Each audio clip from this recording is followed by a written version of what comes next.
Chapter 12:19. What the hell? Unfulfilled love? Peng Zhijing swallowed her saliva. Could it be the first person that popped into her mind? Xiao saw that she didn't say anything and felt a little uncomfortable. Didn't you chase after him and insist on marrying him? Why, have you forgotten now? How could I forget? I won't forget even if I die. Peng Zhijing gritted her teeth. If it weren't for the insidious and petty Yu Qingxi, would she have fallen to this point? At that time, in order to avoid the assassins he sent, she could only ride in the same car as Xiao. Every day, she had to endure his sarcasm and worry about whether the assassins would come after them. Every day felt like a year. Those days were the most unforgettable dark days of her life. Xiao misunderstood her meaning and thought that she still had feelings for Yu Qingxi. His face instantly darkened. You really are hopelessly stupid. His tone was so harsh that it shocked her. She came back to her senses and wanted to refute him. How was she hopelessly stupid? At this time, Grandma Wang and Uncle Wang had finished collecting the food and came back. The two of them swept the dust off their bodies and smiled. Sorry to keep you waiting. Let's continue eating and drinking. Thus Uncle Wang and Xiao, Grandma Wang and Peng Zhijing chatted in pairs. During this time, Peng Zhijing and Xiao ignored each other. Anyone with a discerning eye could tell that the two of them were at loggerheads. After a while, Grandma Wang and Peng Zhijing were full. Only the two men were still drinking and chatting. Grandma Wang called Peng Zhijing into the kitchen with the excuse that she needed help. Grandma Wang, is there anything I can help with? Peng Zhijing rolled up her sleeves as soon as she came in. She was very down to earth and prepared to help. Grandma Wang saw that she was so cooperative and couldn't help but smile. There was more sincerity in her eyes. Miss Zhijing, you can just stand by and chat with me. It's too dark in here. You're not familiar with it and can't see. Hearing this, she looked around. Indeed, she couldn't help but feel a little embarrassed. Then you go ahead. I'll chat with you. Seeing her being so honest, Grandma Wang was even more satisfied. She reached out and pulled her to the table to sit down. Granny Wang rubbed her hands together and said with some embarrassment and hesitation, Miss Zhijing, please don't blame me for being rude. Can you tell me which family you are from, or where you live? Was this a background check? Peng Zhijing thought for a moment, and felt that she was just curious. She smiled and said, I'm from the southern blue continent. I'm not from your country. Old Lady Wang nodded. Then she said embarrassedly, Can I call you Zhijing? Sure, no problem. Wangpo was not easy to be shy, so Peng Zhijing had a good impression of her. She smiled and agreed. Okay then Zhijing, what do you think of His Highness? Granny Wang went straight to the point and asked in a serious tone. Peng Zhijing didn't expect her to ask this. Although she was a little surprised, she thought about how close Granny Wang was to Xiao. It was normal for her to ask about him, so she thought about it seriously before replying. To be honest, when I first met him, I thought he was as gentle as jade and was a gentleman.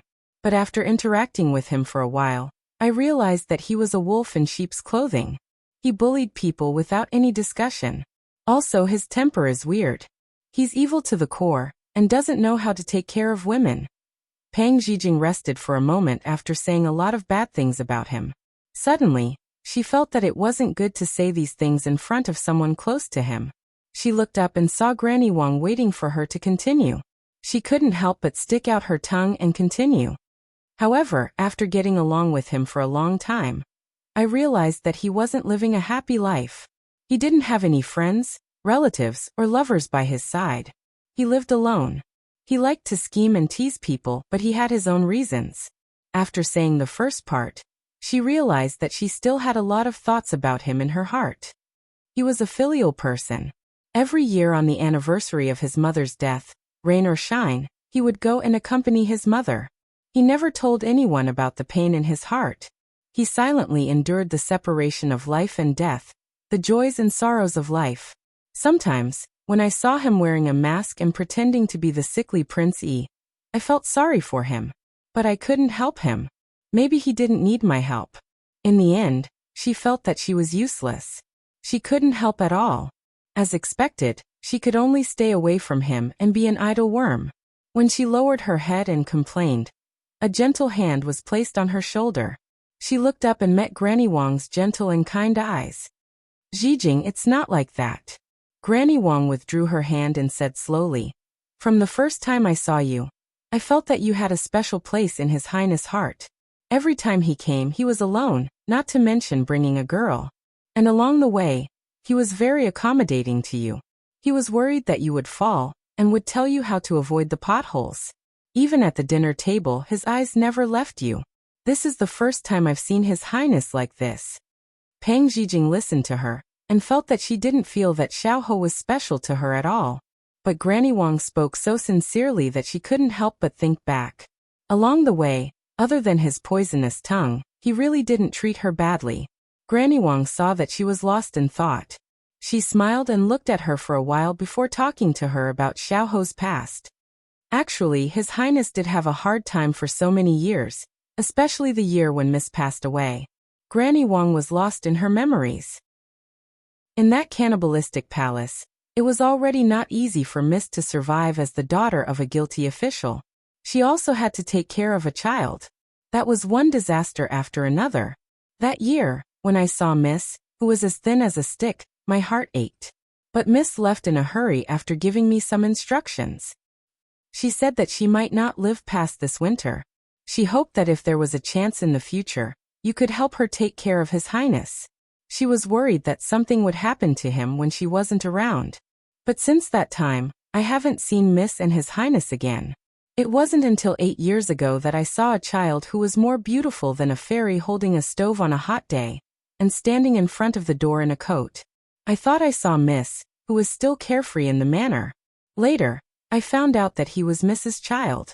At that time his body was very weak.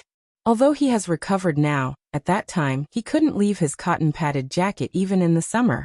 Later, I found out that in the winter when Miss passed away, His Highness had no one to take care of him in the cold palace. He was cold for the entire winter and finally froze to death. Pang Zijing's eyes couldn't help but redden. She felt so sour that she wanted to cry. Chapter 12:20.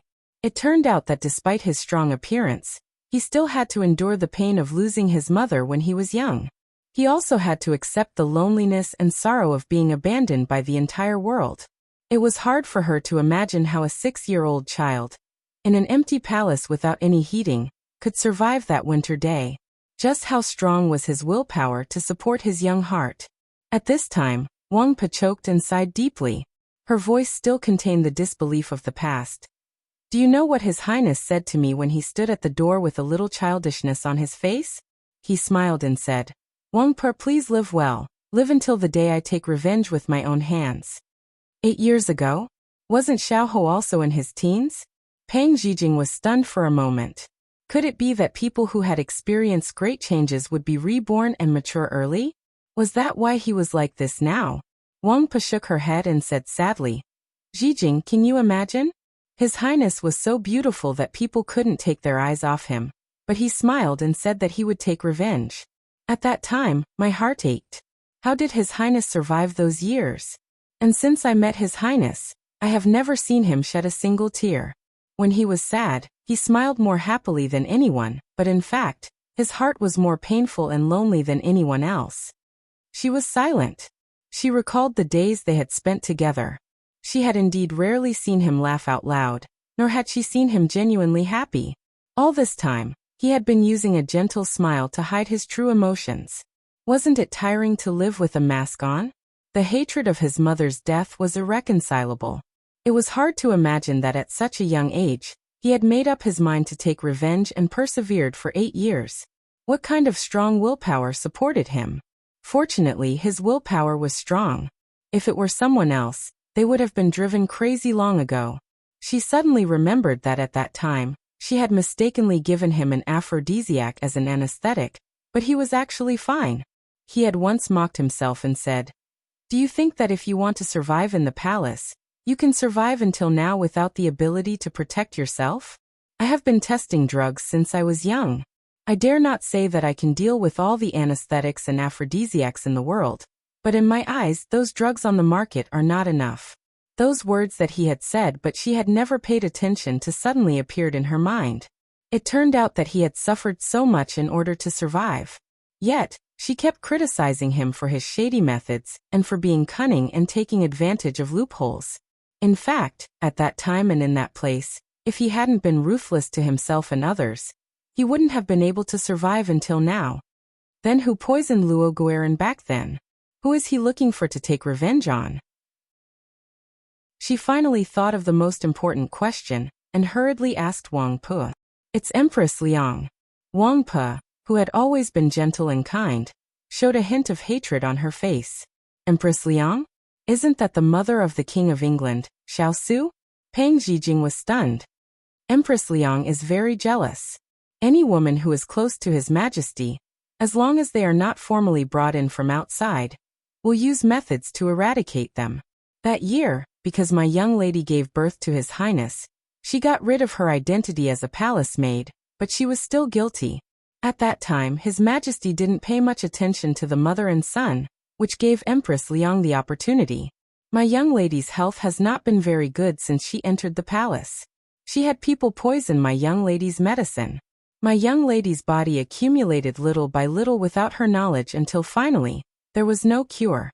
When Wang Pe said these words, her face showed a painful and mournful expression, and she silently shed tears. After so many years, every time she mentioned it, she felt so sad that she wanted to cry. Pang Zhijing finally understood why Xiao Ho was targeting the King of England. She also finally understood why his eyes were so strange every time the King of England was mentioned. It turned out that the son paid for the mother's debt. Then everything made sense. He was targeting the King of England to take revenge on Empress Liang. Hit the snake where it hurts. Empress Liang wholeheartedly wanted to support her son to be the crown prince, so she started with Xiao Su. She attacked him, stopped him, schemed against him, and finally destroyed him. The smartest and most satisfying way to take revenge on someone was not to kill them, but to slowly torture them. Therefore, at this moment, Xiao Ho planned to use a blunt knife to hang on the neck of his enemy and slowly grind it. Although it was cruel, it was not enough to offset the hatred of killing his mother. Perhaps seeing that Pang Zhijing was frightened by her words, Wang Pe immediately wiped her tears and held her hand. Zhijing, don't take this old woman's words to heart, and don't be afraid. His Highness is a very good person. You must not be afraid of him because of what this old woman said. What kind of person was Pang Zhijing? She had almost died in his hands. She had experienced such a dangerous thing, so these things were not scary in her eyes. They would only make her look at him in a new light and feel more sorry for him. Wang Pe, don't worry. I won't. She shook her head sincerely. Wang Pe sighed in relief. She patted her hand lightly, and suddenly her tone changed. She asked with a smile. Then Zhijing, tell this old woman the truth. Do you like His Highness? She had not pulled herself out of her sad mood, but Wang Pe's words scared her so much that her heart was about to fly. Why do you ask? She accidentally stuttered. Wang Pe smiled lovingly. Because although this old woman is old and can't see clearly, my heart is not blind. I can see that His Highness likes you very much, but I don't know what you think. Not blind. She could see that Xiao Ho liked her? How could she, who was not blind, not see it? She felt that Wang Pe might not understand Xiao Ho very well. Actually, he did not like her, but when he was bored on the road to revenge, he met her, this doll that he was interested in, and teased her a few times. When she got tired of him, she would kick him away and leave without looking back. While Pang Zhijing was distracted, Wang Pe suddenly sighed. This old woman knew that to outsiders, His Highness is sick and looks like he won't live for long. On the surface he looks gentle, but people can't feel his sincerity. After so many years, he has been all alone. It's normal that you don't like him. Wang Pe's words made her scalp tighten. She could not stand the elderly being sad. In a moment of hot-headedness, she blurted out her secret. Wang Pe, you misunderstood. I like him very much, really. In order to prevent her from not believing, Pang Zhijing even used a very standard swearing posture, solemnly pledging. As soon as her voice fell, Wang Pe, who was still frowning, suddenly smiled like a flower. That's good, that's good. Pang Zhijing felt like she had been tricked, but there was nothing she could do. Later, she found out that she had confessed so many times, but it was not to him. He was clearly the one she liked, but until she left, she had never personally said that she liked him. Chapter 12:21. Just as Pang Zhijing was regretting her outspokenness, Old Lady Wang's voice sounded again with a pleading expression. Zhijing, can I ask you for a favor? Pang Zhijing was stunned. What is it? If I can do it, I will definitely not refuse. Old Lady Wang smiled. You can do it. Hearing this, she couldn't help but be curious about what it was. Old Lady Wang said earnestly, Zhijing, I want to ask you to accompany His Highness more in the future. Don't leave him because His Highness is too lonely. I also have one foot in the coffin and don't have many days left to live. I don't want to be unable to rest in peace before I die. If I can't see His Highness living a happy life, I won't dare to go down to see Miss Luo.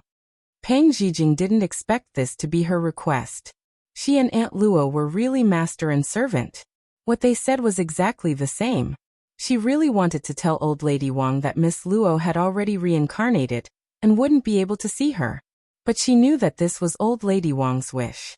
She couldn't cruelly break it, so she just pretended that she didn't know.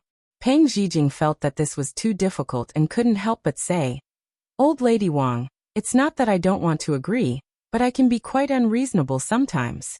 Even Xiao was annoyed by me. He will definitely dislike me in the future. So I think you should change your request. Maybe I can help. Old Lady Wang shook her head, and a smile slowly appeared on her face. Zhijing, Old Lady Wang is not so old that she can't see anything. Although His Highness only comes to visit us occasionally, Old Lady Wang is very good at reading people. If His Highness didn't care about you, he wouldn't have brought you here. Because here, he can be his truest self and not worry about being discovered by those bad people. However, he can't hide his past from you. After hearing this, Pang Zhijing was confused. Was it really like what Old Lady Wang said? Wang Pa saw that she was absent-minded because of her words, and immediately continued. You are the only one who can get close to His Highness. Maybe he hasn't realized his feelings yet, but you have already become his most special existence. If you are willing to give him some time to find out, this old woman thinks that he will definitely be a very competent and considerate husband, and you will become the happiest person. Wait. How did the topic get so far away? Moreover, it was hard for her to imagine what their married life would be like. Granny Wang, you're talking a little too far. Can we not talk about this topic? She immediately stopped Granny Wang from continuing. If she continued chatting with her, she was afraid that Granny Wang would not be able to hold herself back. Perhaps they would even talk about what to name their children in the future. Moreover, she had already made up her mind to leave, so she didn't want to make a promise that she couldn't keep. Because she hated people who went back on their words the most, she would not allow herself to go back on her words to others. Granny Wang was a little disappointed that she didn't get her promise. However, she thought about it again. Perhaps the young lady was too shy, and she was too straightforward because she was too anxious, so it wasn't appropriate for her to agree. Moreover, she believed that His Highness was such a good person that he would definitely find happiness. Therefore, Wang Pa stopped talking and picked a few interesting stories from Xiao's childhood to chat with her.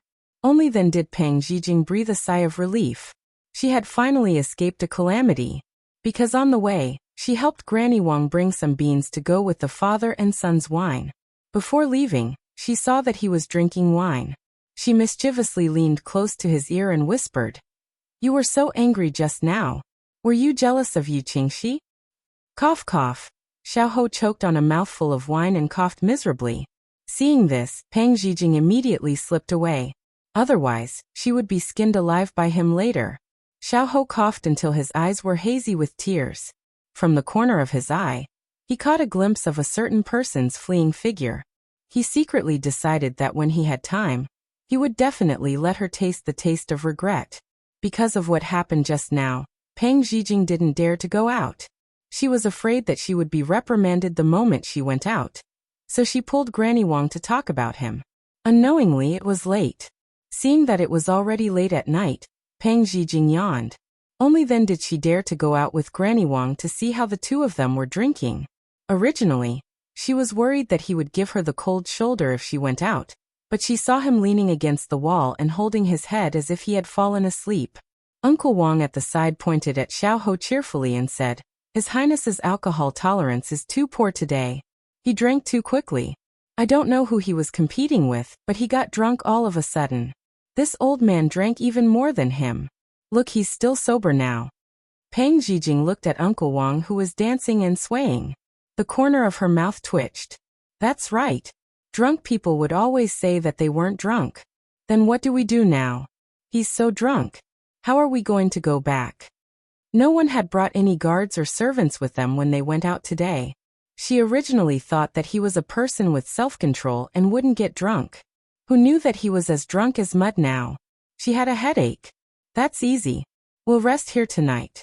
We'll leave tomorrow morning when His Highness sobers up," Granny Wang suggested. "Won't that be too much of a bother?" Peng Zhijing was a little embarrassed. Granny Wang waved her hand. "It's fine. His Highness has stayed overnight before. We still have an empty room here on the right. I'll have to trouble you to bring His Highness there to rest. I'll deal with this drunken old man first." With that, Granny Wang immediately pulled the dancing Uncle Wang into the room. After entering the room, Uncle Wang asked in a daze, "Don't we have another room in our house? Are you lying to me?" Granny Wang asked softly, "Do you want to carry Little Highness?" "Even in my dreams." Uncle Wang stood up straight and roared. Granny Wang covered her ears and exclaimed, "Keep your voice down if you want to. Otherwise, you won't be able to carry him." Uncle Wang immediately quieted down. Like a well-behaved child, he whispered, "Shoo, don't talk. Keep your voice down." Granny Wang didn't know whether to laugh or cry. She really didn't know what to do with him. Meanwhile, outside, Peng Zhijing was facing Xiao. How could she drag such a big person? She felt like a tragic girlfriend who had picked up her drunk boyfriend from a roadside stall. She wanted to ask Granny Wang for help. Unfortunately, she never came out after bringing Uncle Wang in. Moreover, she could tell that Granny Wang's legs were not very convenient. It was better for her to rely on herself. She studied it for a while. In the end, she decided to put his hand on her shoulder and help him in. That way, she would not throw him to the ground. It was getting late. She could not delay any longer. She rolled up her sleeves. Just as she put his hand on her shoulder, she felt a gaze staring at her. Slightly stunned, she could not help but look over. She didn't know when Xiao had woken up. His fair skin seemed to be covered with a thin layer of powder. He looked like her favorite peach, extremely attractive. His usually calm eyes seemed to be soaked in water. They were moist and sparkling, so bright that it could burn people. Chapter 12:22. She was almost burned by this pair of eyes. That heat flowed through her blood and reached her left chest. Her heart immediately started thumping. If it wasn't for the heavy rain outside, she would be able to hear her own heartbeat at such a close distance. If he heard it, that would be awkward. She couldn't help but shift her gaze away, intending to let go of his arm and stand up. "Are you pretending to be drunk?" she asked in a bad mood. It wasn't as if he didn't have a record. Last time, he pretended to be drugged to deceive her. This time, he must be teasing her again, causing her to seriously think of several plans to drag him down. Thinking of this, the shyness from earlier immediately turned into slight annoyance, and the fire in her instantly rose several levels. Xiao's arm exerted a little force, and her waist that had just straightened bent down once again. They were even closer to each other, as if her entire body was in his embrace. This kind of ambiguous position made her instantly mature like a crayfish. "Little rascal," he called out softly, rubbing their ears and temples together, with a gentle and intimate address between lovers. The fire that was rising was blown back in an instant. Peng Zhijing felt that her heart was about to melt from his voice. It couldn't be helped.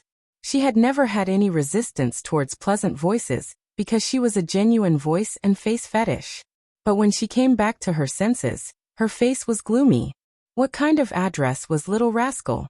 She felt as if she had fallen from heaven into a quagmire. She harumphed and said, "Why are you calling me?"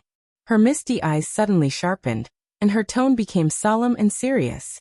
"You're not allowed to go near Yu Qingxi. Ah. You're not allowed to talk to her."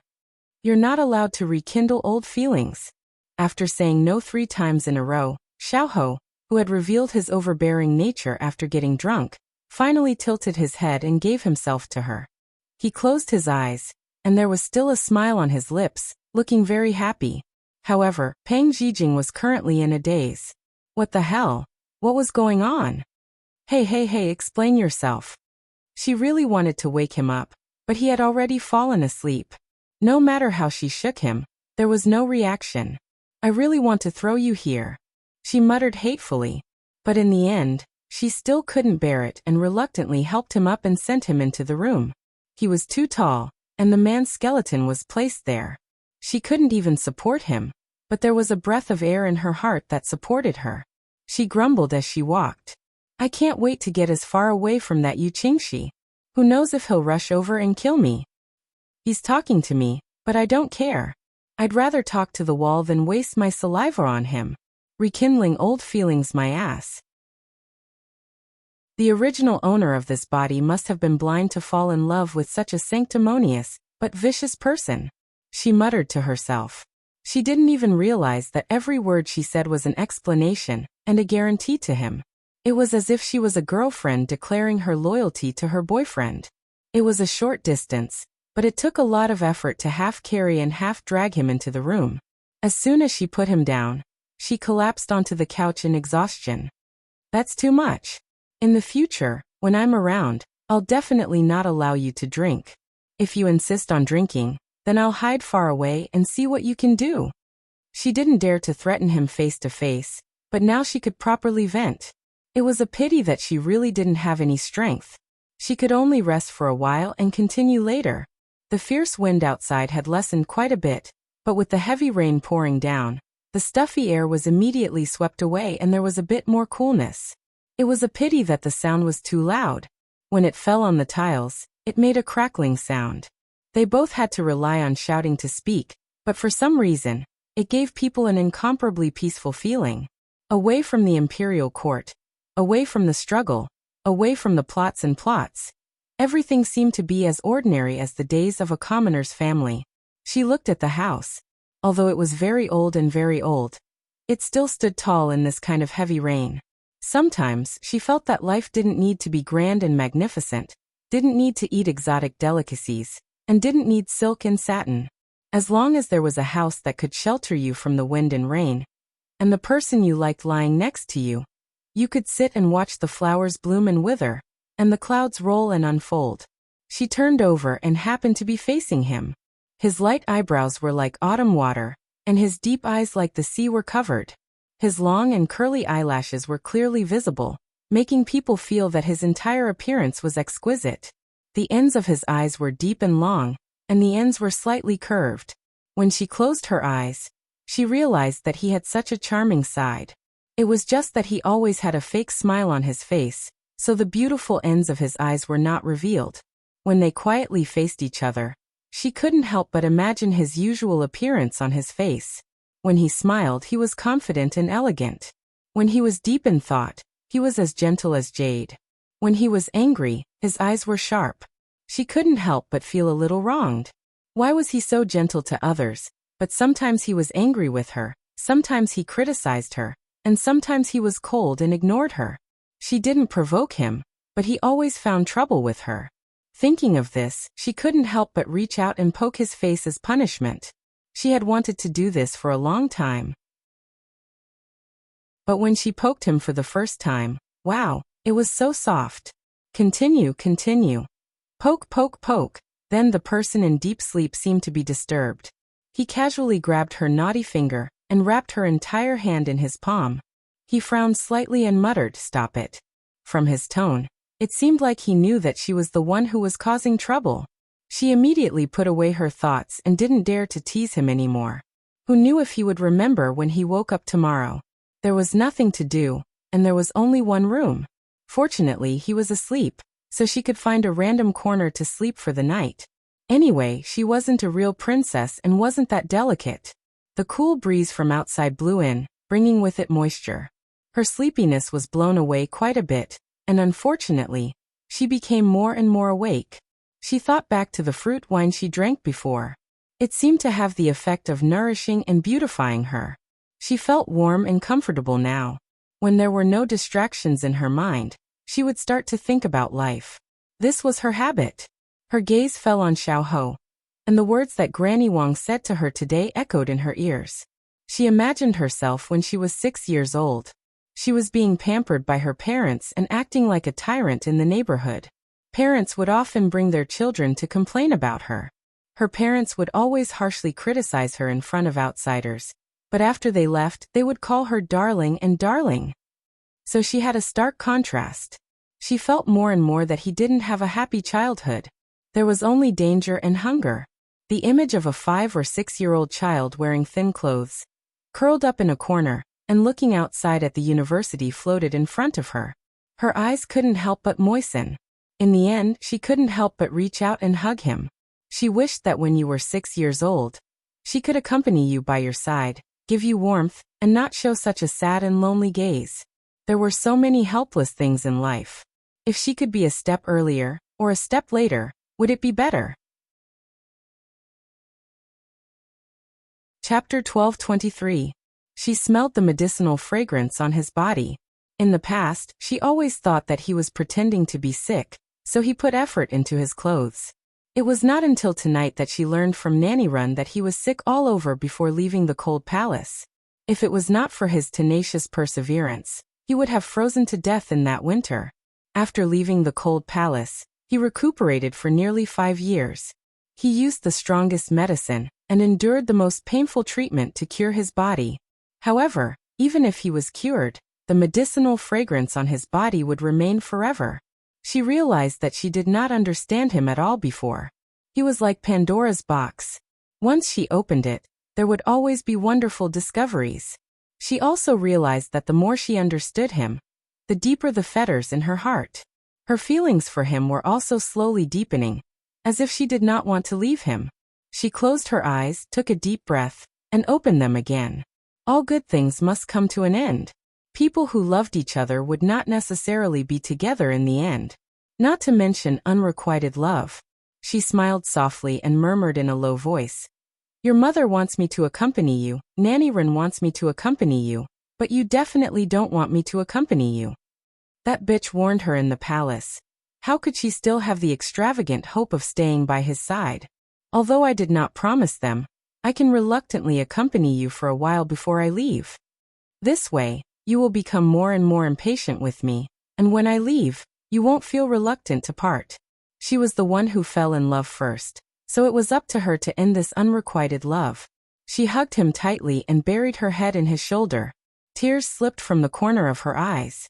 Perhaps, even I don't know how much I like you. Late at night, the rain fell and the wind blew. One person was asleep, the other was deep in thought. The storm stopped before dawn. Soon, when the sun rose, the dark clouds dissipated, and the sky was clear. It was impossible to tell that the storm had just happened last night. Only the water droplets on the trees, the puddles on the ground, and the empty mountains in the distance could tell. The sun shone in through the window. The sky and earth were washed by water, and the air was moist. The sunlight did not have the usual heat, but was gentle with a hint of freshness. When the light fell on Xiao Ho's body, it was slightly ticklish. He reached out to hold his forehead and slowly opened his eyes. After adapting to the light, he frowned slightly and recalled what had happened last night. Just as he was about to get up, he realized that his other hand was being held. He turned his head and saw a furry head lying on the side of the bed, sleeping soundly. He didn't react for a long time. His mind seemed to have gone blank as he stared at her in a daze. Normally, several schemes would form in his mind in the blink of an eye. However, one day, when he woke up in the morning, he saw a woman sleeping peacefully. His mind was not thinking of anything, and he was in a daze for the first time in his life. Only then did he realize that his boots had been taken off and placed under the bed. His coat was also placed beside the bed, and he was covered with a thin blanket. He looked at her deeply, then gently got up, and carried her from the chair to the bed. He helped her take off her shoes and covered her with the blanket. Then he sat on the edge of the bed and looked at her. At this moment, he realized that the corners of her eyes were slightly red, and her nose was also red. He didn't know if it was because of him or some other reason, but it looked especially lovable. His actions were faster than his rationality. He raised his hand and gently rubbed the corner of her eye. The skin that his fingertips touched was so delicate that he couldn't bear to look away. His mind wavered. At this moment, she suddenly lifted the blanket and placed her hand on the blanket unruly. He couldn't help but smile and put her hand back on the blanket. Then he stood up and walked out of the room neatly dressed. Grandma Wang and Uncle Wang had already woken up. They left Grandma Wang to look after the house while Uncle Wang went out again. When Grandma Wang saw Xiao come out, she smiled and said softly, "She's not awake yet?" This question made Xiao's ears turn slightly red. It was like the first night of a newlywed couple. Luckily, Xiao was good at adjusting his emotions. He nodded calmly. "She probably slept late last night, and is still sleeping now." "Then don't wake her up. She must have had a hard time taking care of you alone last night." Grandma Wang spoke up for Pang Zhijing, intentionally or otherwise. Xiao didn't notice. His attention was on her words about taking care of him. He couldn't help but turn to look at the room with the swaying curtains. His eyes were filled with surprise and inexplicable emotions that even he didn't notice. Grandma Wang was secretly delighted. As expected, there was something going on between the two of them. When Pang Zhijing woke up, the sun was already high up in the sky. She stared at the bed in a daze. When did she get on the bed? Thinking of this, she suddenly woke up with a start. She clearly remembered that Xiao's hand was especially strong last night. She couldn't break free and could only use her leg to hook a small stool over. Then, she sat down and fell asleep. But now, she was properly covered with the blanket. Could it be that she sleepwalked into the bed in the middle of the night? But she never knew that she had such a habit. She was so frightened that she immediately looked around. She didn't see any trace of Xiao. Fortunately, he wasn't here. Otherwise, if the two of them woke up in the same bed at the same time, it would be awkward. She looked down to check her clothes. Fortunately, all the buttons were intact and didn't come loose. It seemed like nothing happened last night. But who helped her take off her shoes and covered her with the blanket? His name flashed across her mind. Pang Zhijing couldn't help but tremble. Impossible. How could he be so kind? However, she couldn't conclude the truth from her wild thoughts. Plus, she was thirsty and hungry. She decided to get up and find something to eat first. As soon as she went out, the house was empty. She scratched her head. She didn't know where everyone had gone. But at this time, she heard voices coming from the kitchen. She couldn't help but follow the sound. When she stood by the door, she was stunned by the scene in front of her. That person didn't care about his image. He squatted on the small stool, picked up firewood and put it into the stove. The temperature in the kitchen was so high, and his clothes were soaked with sweat. But he didn't care at all. In fact, he seemed to be enjoying it. Wang Po was the first to notice her. She said cheerfully, "Zhijing, you haven't washed up yet, right? There's clean water and cloth in the yard. You can do it yourself." Xiao heard her and turned to look at her. His eyebrows raised slightly, but he didn't say anything and turned back. Strange. He seemed to be holding back his laughter. Was she that funny? Washing up was more important. She went to the yard to get some water. Because of the limited conditions, she could only wash up simply. She would go back and wash up properly. After tidying herself up, she returned to the kitchen. Just as she was about to ask if there was anything she could help with, Wang Po looked at her and laughed. Did something happen? She was now at a loss as to what was going on. Xiao looked up and shook his head with a smile. He waved at her. "Come here." Why should she come here just because he asked her to? She wasn't a husky. But in the end, she couldn't resist Wang Po's laughter. She touched her nose and walked towards him. Chapter 12:24. When she walked in front of him, she found that it was somewhat inappropriate for him to be sitting while she was standing, so she obediently squatted down and raised her head to look at him in confusion. What exactly were they laughing at? She clearly washed her face very seriously. Looking at the little rabbit squatting in front of him with eyes as big as copper bells, Xiao slightly curved his eyes. Then, he freed a hand and untied her long hair from the hairpin. Using the words she usually used to lecture people, sometimes it was hard for him to imagine how a stupid and cute person like her could smoothly and healthily live until now. She could sleep until her hair turned into a nest of straw and still not feel anything. From his actions and the time he stayed, she could guess what kind of ghost was on her head right now. She couldn't help but lower her head in embarrassment. After he finished, he saw a few strands of hair sticking up on her head, so he pressed them down without thinking. Pang Zhijing blinked and suddenly exploded. Xiao, your hand. He actually touched her head with his dark wooden hand. It was simply unforgivable. At this time, Xiao had already calmly retracted his hand and turned around to continue adding firewood. He didn't care about her furious appearance at all. If the enemy didn't accept the challenge, it was useless for her to stomp her feet on the side. Forget it, I won't bicker with him. She brushed her hair.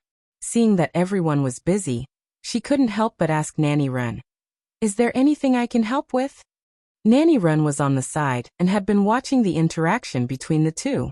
When she saw it, she felt joy in her heart and showed it on her face. When she heard Pang Zhijing's question, she thought for a moment.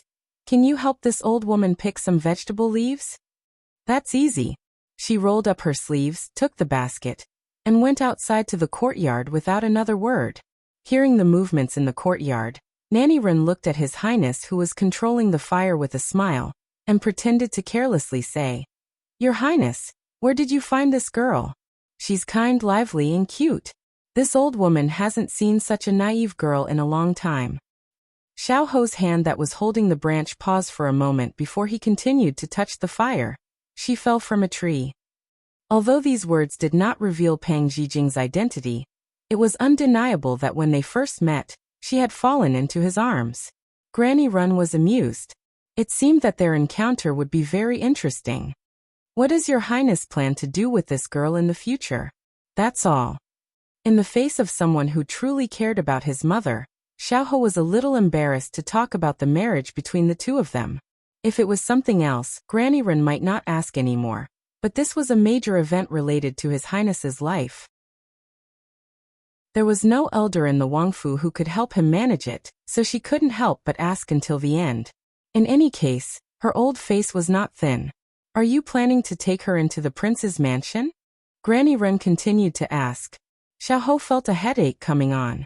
He didn't want to tell her so early, but he was worried that she would ask Pang Zhijing. Pang Zhijing was usually very shameless, but when it came to this kind of thing, her skin was thinner than anyone else's. She is the princess. This simple and clear sentence not only explained Pang Zhijing's identity, but also informed her of her attitude and where she belonged.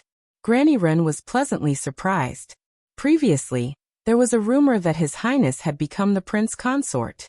She and the old man had always complained that the heavens were unfair, and that His Highness had suffered since he was young. Now he was going to become the sacrifice of a marriage alliance. The people of the southern Song country were valiant, and the princess was unruly. If His Highness married her, it was like marrying a tigress into the family. It would definitely cause chaos and the family would be uneasy. While she was still worried, she knew that the southern Song princess was none other than the well-behaved and sensible little girl from before. Granny Run didn't know whether to laugh or cry at those rumors. She wanted to open the door and angrily shout outside that their Wangfei was not an unruly tigress. You people can't eat the grapes and say that the grapes are sour. Originally, she was still thinking about when the two of them would get married. Now that the date of the marriage was set, there was nothing to worry about. Granny Run felt that her heart, which had been anxious for half of her life, could finally settle down. Although the marriage partner was the princess, Granny Run was even more satisfied when she saw that the two of them were in love with each other. She couldn't help but sigh. Very good, very good. Much better than Mississippi. Xiao Ho's expression tightened when he heard this. If it wasn't for that framing, maybe mother could be together with the person she likes. His mother originally had a childhood sweetheart fiancé. Because the family was framed, the two of them were forced to separate. Later, that young master disappeared after his mother's property was confiscated. Some people said that he was dead, and some said that he was crazy. In short, no one saw him again. Just as the two of them were immersed in their memories and the atmosphere was heavy, Pang Zhijing walked in with light steps, It's all washed. Where do you want to put it, Granny Wren? The cheerful voice took away the sad atmosphere. Granny Wren went forward to take the basket and smiled. Girl is so diligent. Encouraged by the elder, Peng Zhijing's heart instantly swelled. Her hands itched and she really wanted to do something. Her eyes glanced at the eggs on the ground and her eyes lit up. I'll make Yangzhou fried rice for lunch. Granny Wren readily agreed. Okay. If she didn't know her identity, Granny Wren probably wouldn't let her do it. However, since she knew that she was His Highness' fiancée, Granny Wren had already treated her as one of her own. She wanted to see if there was anything she could teach her. Although Peng Zhijing was very happy that Granny Wren had agreed to her request, Peng Zhijing had always felt that Granny Wren had been acting strangely ever since she entered the room. She had been looking at her with sparkling eyes as if she was looking at a rare animal. She felt that something was wrong. Perhaps she noticed that Peng Zhijing was uncomfortable. So Granny Wren found an excuse to leave, and left the space for the young couple. When only the two of them were left in the kitchen, Peng Zhijing patted the person beside her and asked suspiciously, Did you say something bad about me to Granny Wren? Nothing. Xiao casually replied. That's strange. Why do I feel that the way she looks at me is so strange? She muttered to herself. Hearing her muttering, Xiao raised his eyebrows and added, Oh, Granny Wren already knows your identity. Peng Zhijing was dumbfounded. As expected, it was his fault. Calm down, I won't bicker with this scumbag. After she calmed down, she began to prepare the fried rice. Today he was responsible for the fire, so she only needed to be responsible for stir-frying. When she was beating the eggs, she caught a glimpse of his exquisite side profile from the corner of her eye as he concentrated on watching the fire. She suddenly felt that the person in front of her wasn't the smooth and slick noble lord, but a down-to-earth, ordinary man. She didn't know why, but she suddenly had the urge to be with him forever. Chapter 12:25. Peng Zhijing had seen her father make Yangzhou fried rice. It tasted good, but she had never made it herself. This dish was easy to eat and look, so it should be easy to make. That was what Peng Zhijing thought. But in practice it was like this. Xiao, I put the eggshell in. Help me pick it out. Xiao, do you want to add salt or oil first? Xiao, it's burnt. Xiao, pour water on it. Xiao. In the end, the Yangzhou fried rice that was placed on the table was charred black. Xiao was silent. Peng Zhijing was silent. Granny Wren looked at the two of them and immediately tried to smooth things over. It's probably Zhijing's first time making it, so it's inevitable that there will be problems. It's already very good to be able to cook it. Keep up the good work in the future. Peng Zhijing, who was very depressed, looked at Granny Wren with tears in her eyes when she heard her consolation. Really? Her pitiful look really made one's heart ache. Granny Wren was immediately subdued by her cute appearance and nodded repeatedly. Xiao couldn't help but facepalm. It's said that a loving mother leads to a wastrel. The situation in front of him was almost the same. Granny Wren took care of the rest of the dishes herself. She chased the two of them out and let them play by themselves. After leaving the kitchen, Xiao thought for a while and took her to the courtyard to wait. Because of the heavy rain last night, the wind was cool, and it wasn't very hot today. When they arrived at the courtyard, Peng Zhijing realized that there was another world here. Because it was too dark last night, she didn't see it clearly. At this moment, there were many wooden racks set up. Grapevines were entwined all over the racks, and the green leaves were lush. Bunches of green grapes hung down, fluttering in the wind. They were like naughty children swinging on a swing. Looking at this small cluster of green grapes, she felt her teeth ache. Xiao caught a glimpse of her strange and conflicted expression from the corner of his eyes. He explained calmly, It's not ripe yet. It'll be fully ripe in August or September. He paused for a moment, looked away, and said uncomfortably, When the time comes, I can bring you to taste it. Hearing this, Peng Zhijing's eyes lit up. Looking around, there were groups of them. When the time came, they could pick and eat a bunch. How delightful would that be? She was about to say good several times, but suddenly stopped as if someone had hit her mute acupoint. August or September. When the grapes ripened, She might not be here anymore. She couldn't make a promise that she knew she couldn't keep. Her silence made Xiao turn to look at her. Under the shade of the trees, she stood sideways and raised her head slightly. The sunlight shone through the gaps between the leaves and shone on her face, shoulders, and body. The halo was too bright, and the expression on her face could not be seen clearly. However, she who was shrouded in the halo gave off a faint feeling of sadness. He was slightly stunned and felt an inexplicable tug at his heart. However, at this moment, she suddenly turned her head. With her back facing the sun, she smiled brightly at him. How about I teach you to recite a tongue twister about grapes? Xiao did not hear what she said clearly. He only felt that the person in front of him, her eyes, the corners of her eyes, and the corners of her mouth were all shining brighter than the sun.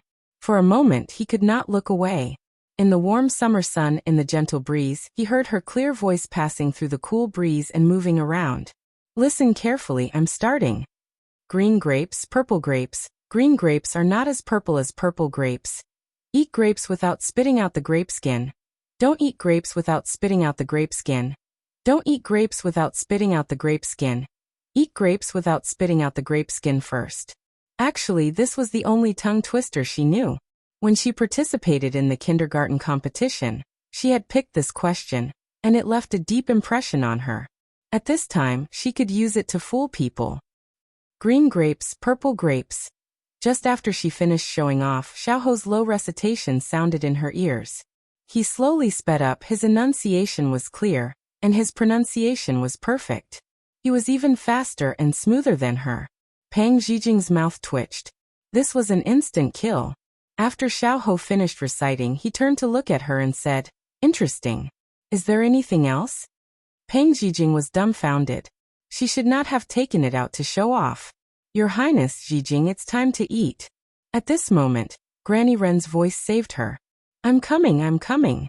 She didn't even look at Xiao as she quickly ran away. Xiao looked at her fleeing figure and was puzzled. The dining table was filled with a rich variety of food. Granny Ren had gone out early in the morning to purchase food, so the meal was very sumptuous. The only thing that was lacking and eye-catching was Pang Zhijing's plate of Yangzhou fried rice, because the appearance was really too bad. Pang Zhijing secretly reached out and wanted to bring the plate of fried rice in front of her, but at this moment, someone was faster than her. Xiao reached out and scooped a spoonful into his mouth. Just as he was about to bite down, his body stiffened and the corners of his eyes twitched. At this moment, Pang Zhijing supported her chin with both hands and stared at him with an expectant expression. She quickly asked, How is it? How is it?" "It's okay." Xiao, who had previously said that a loving mother would spoil the son, was now also saying that a loving husband would spoil the wife. He was used to lying through his teeth, but he had never felt so courageous before. Xiao was a very picky person. It was already very good to receive such an evaluation from him. She could not help but want to taste it to see how delicious it was. Seeing that she was about to eat, Xiao immediately reached out to stop her. "What's wrong?" she asked suspiciously. "You eat what Granny Ren made. You can leave what you made for me."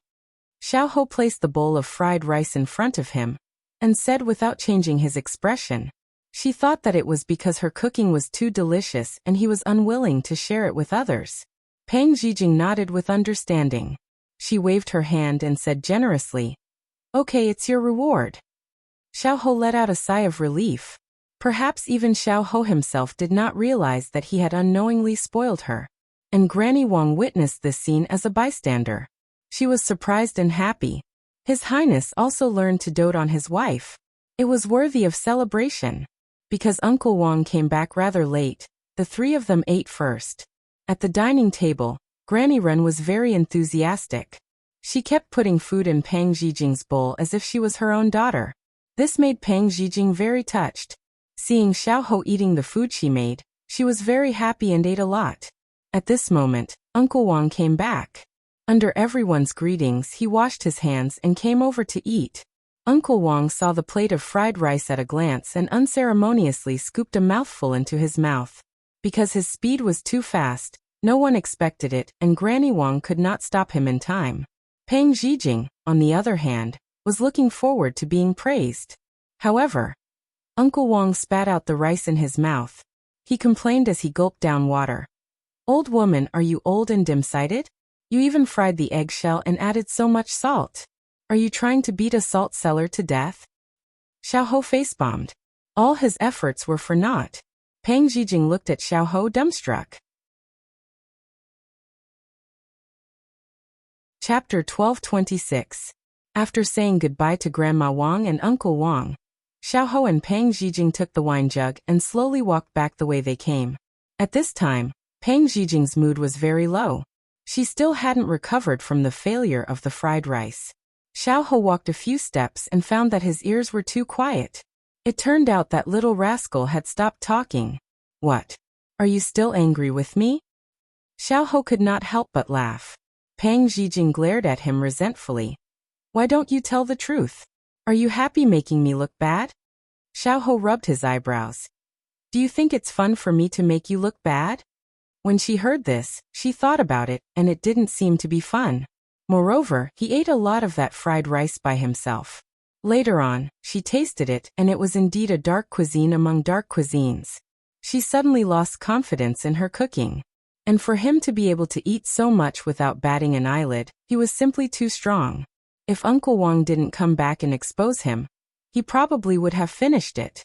She suddenly had a question, and immediately jogged in front of him.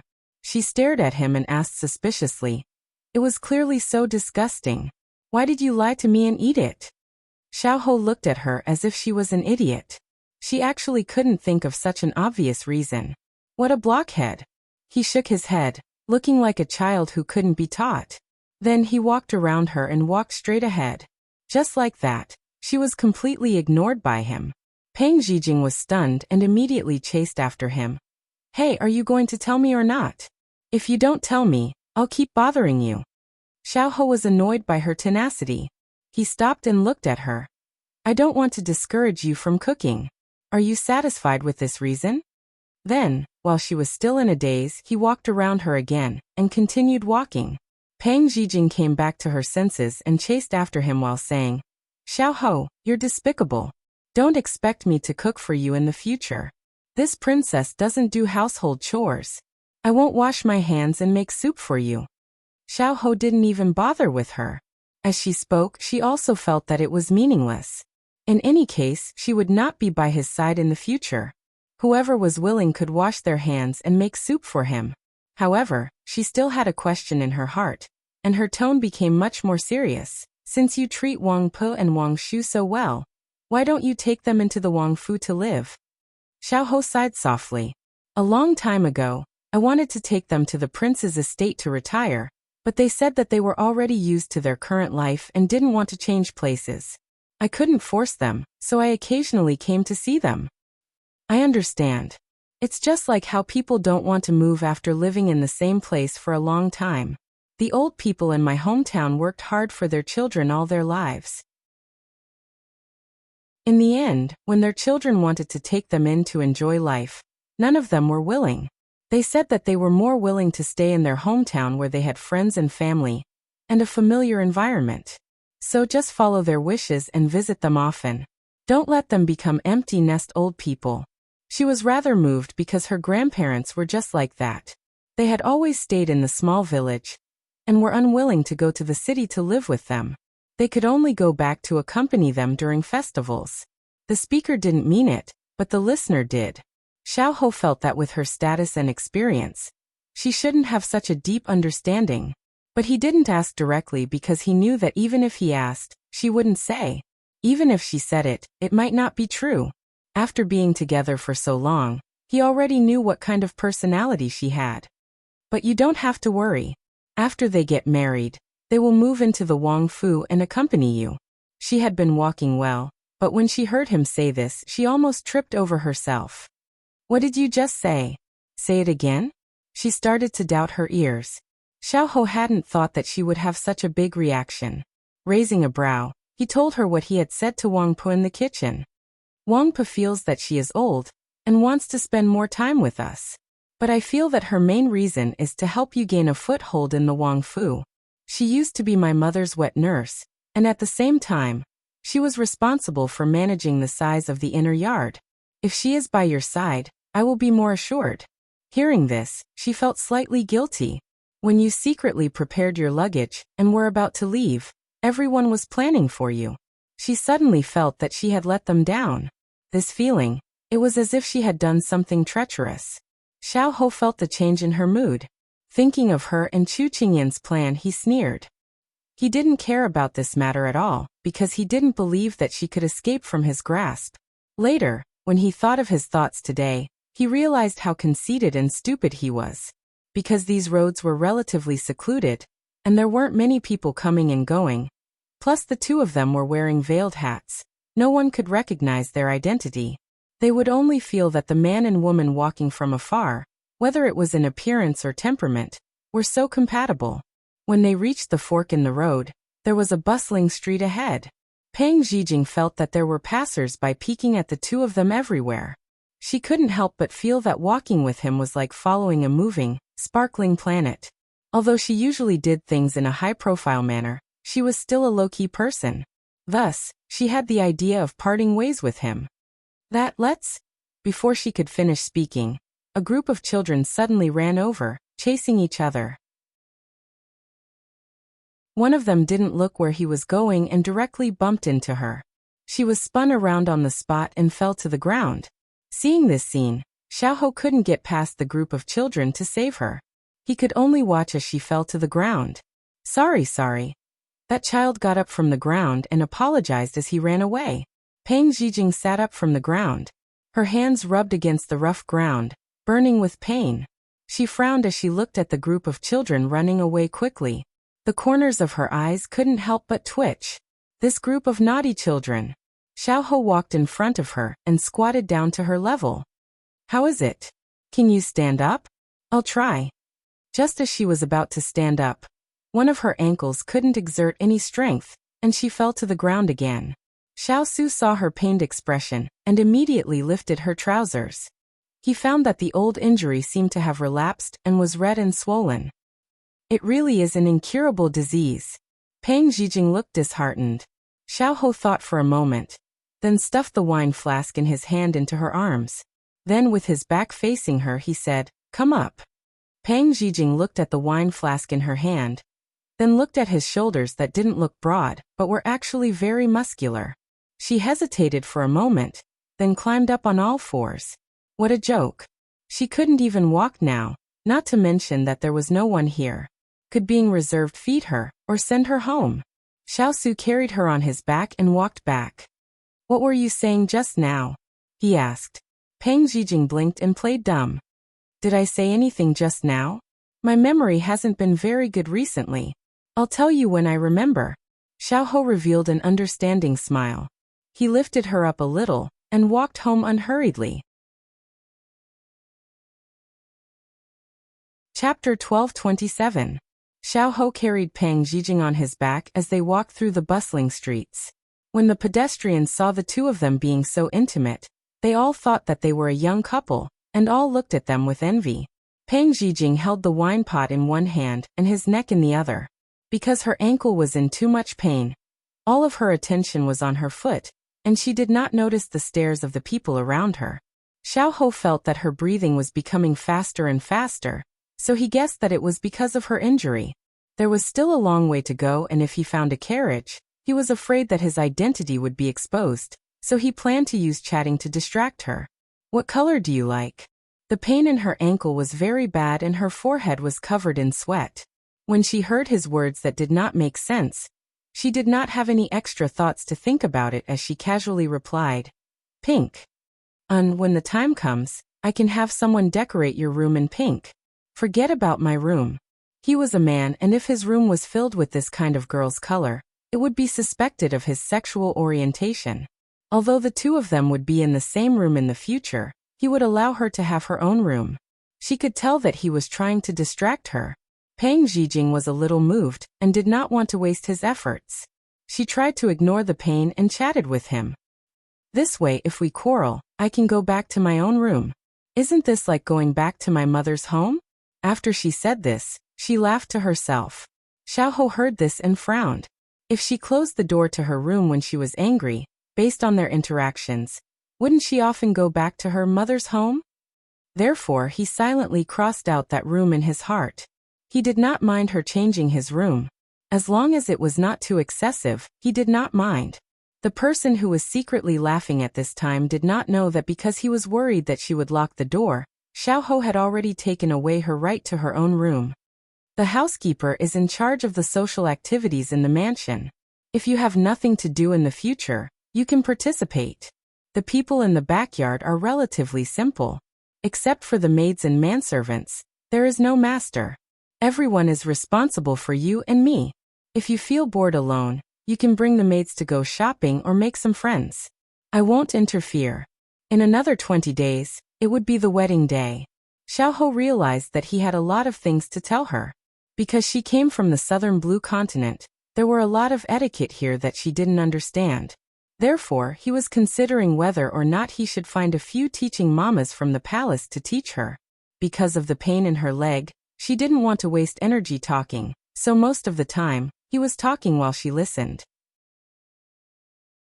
In the past, she used to think that he didn't talk much. He either didn't talk, or he talked on the spot. Now, in order to make her happy, he kept looking for topics to talk about along the way. She felt very warm. In all fairness, putting aside his identity and status, he was a very suitable partner for her. But how could she, Peng Zhijing, be able to stay by his side? Moreover, if it weren't for the circumstances, she wouldn't even have the chance to get close to him. She despised herself in her heart. She was lusting after a swan. Hearing her breathing gradually become lighter, Xiao felt relieved. Soon, they turned a corner and Prince Yi's mansion was in front of them. Peng Zhijing inadvertently looked up and saw a familiar plaque. She couldn't help but straighten up. Didn't you send me to the relay station? Why did I come to your mansion? Won't I have to go back later? Her questions poured out like beans pouring out of a barrel. Xiao waited for her to finish before replying. I came to the mansion to apply medicine. She wanted to tell him that the medicine he gave her before hadn't been used up, but she felt that he wasn't too happy and immediately stopped. Observing people's expressions was one of her skills, so she knew under what circumstances Xiao could be provoked, and when to stay far away. For example, at this moment, she could only obediently nestle on his back and obey him. In order to avoid being noticed, the two entered through the back door. Along the way, the passing servants saw their lord carrying a girl in, and looked curiously. When they realized that the person on his back was Peng Zhijing, they all smiled in understanding. So that's how it is. Xiao directly brought her into his room, and placed her on his bed. He poured a cup of water for her, and went to get the medicine bottle. To be honest, Xiao was a very attentive person. It could be seen from the way he handed her the water. She held the cup and suddenly became absent-minded. She didn't even notice that he sat down in front of her. Xiao placed her calf on his knee and twisted the cork off the bottle. He pulled up her trousers and applied the medicine to the wound. Then he helped her rub it. It might hurt a little. Bear with it. The first time he rubbed it, it was indeed excruciatingly painful. Her little face turned pale immediately. Xiao looked at her face. Although he couldn't bear it, he didn't reduce his strength. Bitter medicine was better for the illness. It hurts a little. You'll feel better later. She reluctantly nodded. After a while, it really didn't hurt that much.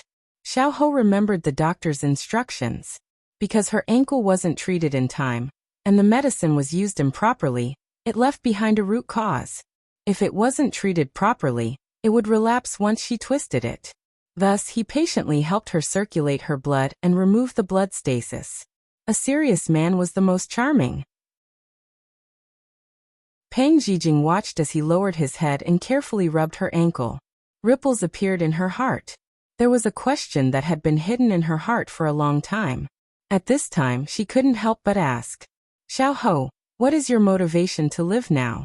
In other words, what is supporting you to live until now? Xiao's fingers paused. He looked up at her with a scrutinizing gaze. She looked into his eyes and said word by word. It's hatred. Am I right? As soon as she finished speaking, Xiao's relaxed expression instantly disappeared. He put on his mask again, and his gaze was slightly cold. You want to teach me a lesson? She only said one sentence, but his entire aura changed. He even changed the way he addressed her to Your Highness. She knew that he was already a bit angry because he didn't like people prying into his heart. The smartest thing to do now was to avoid this question, but she felt that she probably didn't have much time or opportunity to bring it up with him. Although she didn't agree when Luo Guerin had visited her in her dream, she still had to try. She looked at him at eye level and reached out to put her hand on the back of his other hand. Her gaze was as gentle as water, and her voice was as gentle as possible. Xiao, let go of your hatred and don't take revenge, okay? If you keep living in hatred, your heart will never be at ease. Even if you take your revenge, you won't feel happy in life. You'll only feel more lost because you won't have the motivation to continue. If revenge breeds revenge, will there ever be an end to it? Good will be rewarded with good, and evil will be repaid with evil. It's not that there won't be retribution. It's just not time yet. Those evil people will naturally be dealt with by others. Don't become like them. So don't let your hatred blind your eyes. When you let go of your hatred, you'll realize that there are many things in this world that are worth cherishing. So promise me, okay? Chapter 12:28. She wanted to do something for him before she left. But he didn't have to worry about food or clothing, and he didn't lack anything. This was the only thing that was fatal. On the road to revenge, one's heart would be lost, and one's humanity would be lost. She didn't want him to slowly turn into a cold, vengeful machine. So the only thing she could do was to persuade him to give up on revenge. Xiao looked at her expressionlessly. What else do you have to say? Say it all at once. She could feel his coldness. But now that the arrow was already on the bow, she had no choice but to release it. If she didn't say it this time, she probably wouldn't have another chance next time. She tightened her grip and held his hand tightly, using her actions to tell him her determination. Buddha said that there are 8 hardships in life: birth, old age, illness, death, love, separation, resentment, longing, unable to ask and unable to let go. Now, other than birth, old age, illness, and death, you have all 4. Your mother has already passed away for more than 10 years. You can miss her, but you have to learn to let go. She has already reincarnated. And if you keep holding on to the memories of the past, there will be no place for you to place the new beautiful memories. It will also make her worry and leave uneasy. This is love and separation, and unable to let go. Your resentment has been planted since you were 6 years old. Because you had no one to rely on and were powerless when you were young. You could only accumulate power bit by bit, develop your connections, and lay the foundation for your revenge. However, long-term resentment will consume your spiritual power. Moreover, no one can guarantee that these efforts you have made will really help you complete your revenge. In life, the least lacking is accidents. As long as there is a slight mistake, everything will be destroyed. This is what it means to have a long resentment, and not be able to get what you want. She had already prepared these words in her heart. So when she said it out, it was very smooth. That was why she didn't stumble under the pressure of his huge gaze. She was the one persuading him, and he was the one being persuaded. But in front of her, it was as if she was the one in the wrong. She pursed her lips and looked up to meet his calm eyes. She gathered her courage and said, Xiao, can you live a simpler life? With your wealth and status, it's not a problem for you to protect yourself here. Are you done? Her enthusiasm was dampened by his cold words. She looked at him in a daze, only to see his lips curling into a cold smile. Have you ever experienced the scene of watching the life of your closest family member fade away bit by bit? As long as there was an imperial physician, she would be able to survive. However, no one was willing to pay attention to him. As a prince, he was worse than a beggar and was trampled under the feet of others. Staying alone in the courtyard, eating snowflakes when hungry and drinking snow water when thirsty. Princess, do you know what a mouse tastes like? You might not know this, but when you're hungry, everything is delicious. This was the first time Xiao had mentioned his past. He was so calm that it was as if he was talking about a story that had nothing to do with him. If you have not personally experienced sorrow and despair and survived, you will never have the right to judge the lives of others. Outsiders will never understand the thoughts of those involved. They think that they can see through the situation very clearly. In fact, they only know how to move their lips and express their kind thoughts. That's all. Pang Zhijing bit her lips and her body stiffened. When she heard him say this, she suddenly realized that she had made a mistake. And this mistake had just been spoken out by him. Xiao coldly pulled back his hand and then stood up. Princess, don't think that just because you've been with this king for a while that you want to meddle in this king's matters. You still don't have the right. After saying this, he coldly picked up the medicine bottle and turned to leave without any hesitation. Pang Zhijing hugged her knees with a guilty expression. She had only considered the result, but she had never put herself in his shoes. This was the kind of confidence an outsider would have. Sometimes not only did she not help, she made people hate her. She admitted that she had been too impulsive, but her intentions were good and she was sincerely thinking for him. But he did not appreciate it. As expected, she did not have the right to affect him. To him she was just an insignificant passerby. Being with him for the past few days made her forget her identity. She was just a chess piece in their plan and now, she was about to become a useless chess piece. She wiped the tears from the corners of her eyes. Auntie Luo, I've already done my best. Forgive me for not being able to do anything. At this time, the steward came in with some people. Princess, Lord has already asked this old servant to arrange a carriage for you to return to the relay station. These 2 servant girls will help you into the carriage. She was being asked to leave so soon? Pang Zhijing laughed at herself. Then let's go now. The steward immediately had the servants help her. She could only use her other leg to walk, and her injured leg was barely supporting her. The steward escorted her, and Pang Zhijing was silent the entire way. The steward saw this and was a bit puzzled. He couldn't help but ask, Princess, did you quarrel with Lord? Pang Zhijing shook her head. You're thinking too much. The steward saw that her expression wasn't too good and tactfully didn't ask further. When she left the courtyard she suddenly asked, Where is your lord right now? Xiao heard the footsteps behind him and asked without turning his head. He left. After he finished speaking, there was no answer for a long time. He frowned slightly and turned around. But when he saw who it was, his expression was slightly stunned. However, he quickly adjusted his expression and asked in a flat voice, Why are you here? Pang Zhijing was hurt by his coldness. She was silent for a while and lowered her eyes. She tried to make her voice sound normal. I'm here to apologize for what I said just now. Xiao frowned slightly and looked at her. At this time, she plucked up her courage and said seriously, I haven't experienced the past you mentioned, so I can't understand your persistence and decision. That's why I said so many inappropriate things to you. I was too self-righteous and thought that I could judge your life from a bystander's point of view. Don't worry, I won't interfere with your life in the future. I'm sorry. She bowed deeply to him to express her most sincere apology. After saying this, she didn't care if he was listening, what expression he had after hearing it, or what he was thinking. She tiptoed on her injured leg and turned around unsteadily. Then she limped out with some difficulty. She was asking for trouble today. She reaped what she sowed. It was her own wishful thinking. She fiercely scolded herself in her heart. At this time, her feet suddenly flew into the air, and her entire body fell into a broad embrace. She widened her eyes and immediately looked up. She saw Xiao pursing his lips and carrying her out of the residence with firm steps. I'll send you out. His voice was very stiff, as if he was still angry, but his actions were very gentle. From this angle, she could only see his tense chin. She couldn't help but lower her eyes as her heart churned like an ocean. It was like a person who had been sentenced to death and suddenly had a reprieve. What should she do? She seemed to like him more and more.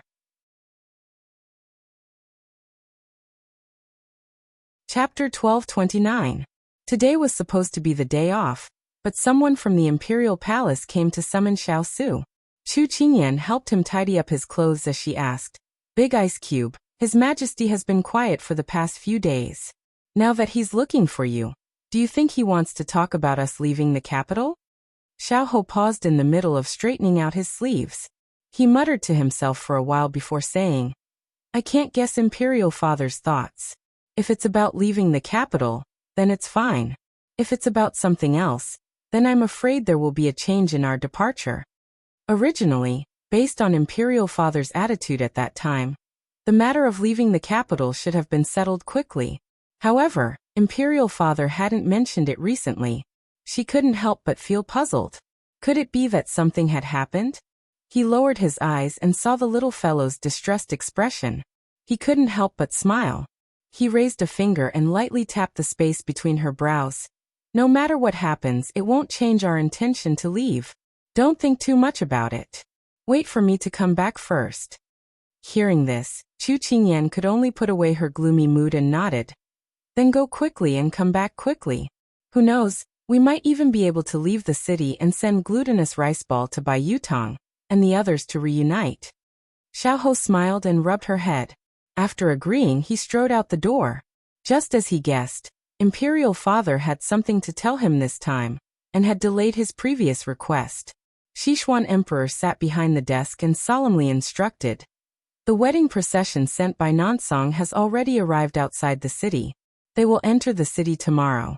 You will still be in charge of patrolling the capital. Be careful of these people, and see if there are any malicious schemes. After he finished speaking, he subconsciously looked at his son, who had been unusually silent since he came in to pay his respects. Although he had long been accustomed to his son's coldness, the Sichuan Emperor still felt a little uncomfortable. However, it was true that he didn't handle this matter properly. He then explained, "The matter of you leaving the capital can be delayed for now. I have already moved General Li Weiyuan back from the border to take over the position of commander of the 3 armies. When he arrives in Jingdo, you can hand over all the matters at hand to him. At that time, whether you want to stay in the capital or return to your fief, I will agree to both." After saying this, Sichuan Emperor felt a little displeased. Every time he was in front of his son, no matter how dignified he was, he would always be overwhelmed by his aura. This was also the reason why he didn't like his son all these years. His aura was too strong. If this aura came from a king, it would be very reasonable. But if it wasn't, it would only make people afraid. Sichuan Emperor was such a sharp and proud person that he could not accept being inferior to others. Therefore, he was unwilling to see Xiao Su for many years. Xiao Su didn't know what kind of entanglement and struggle the person in front of him was in, but when he heard that he planned to use Li Weiyuan to take over his position, he was still a little surprised. Although Li Weiyuan's ability wasn't bad, and was more than enough to take over the position of commander of the 3 armies, he was one of the few centrist parties in the court. Previously, his father had always used the right prime minister's people. He originally thought that his father would also use the right prime minister's people this time. Unexpectedly, he didn't. Perhaps this Li Weiyuan was one of his father's people. It seemed that his father didn't trust the right prime minister's people very much.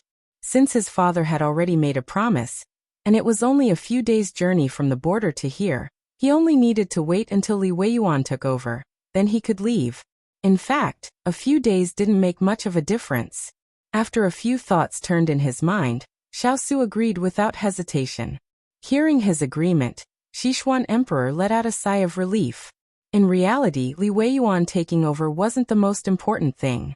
At this time, if he randomly found someone to take over, then when Li Weiyuan arrived, it would be the same. But at this moment, he needed time. He still hadn't made a decision about Ranner's matter.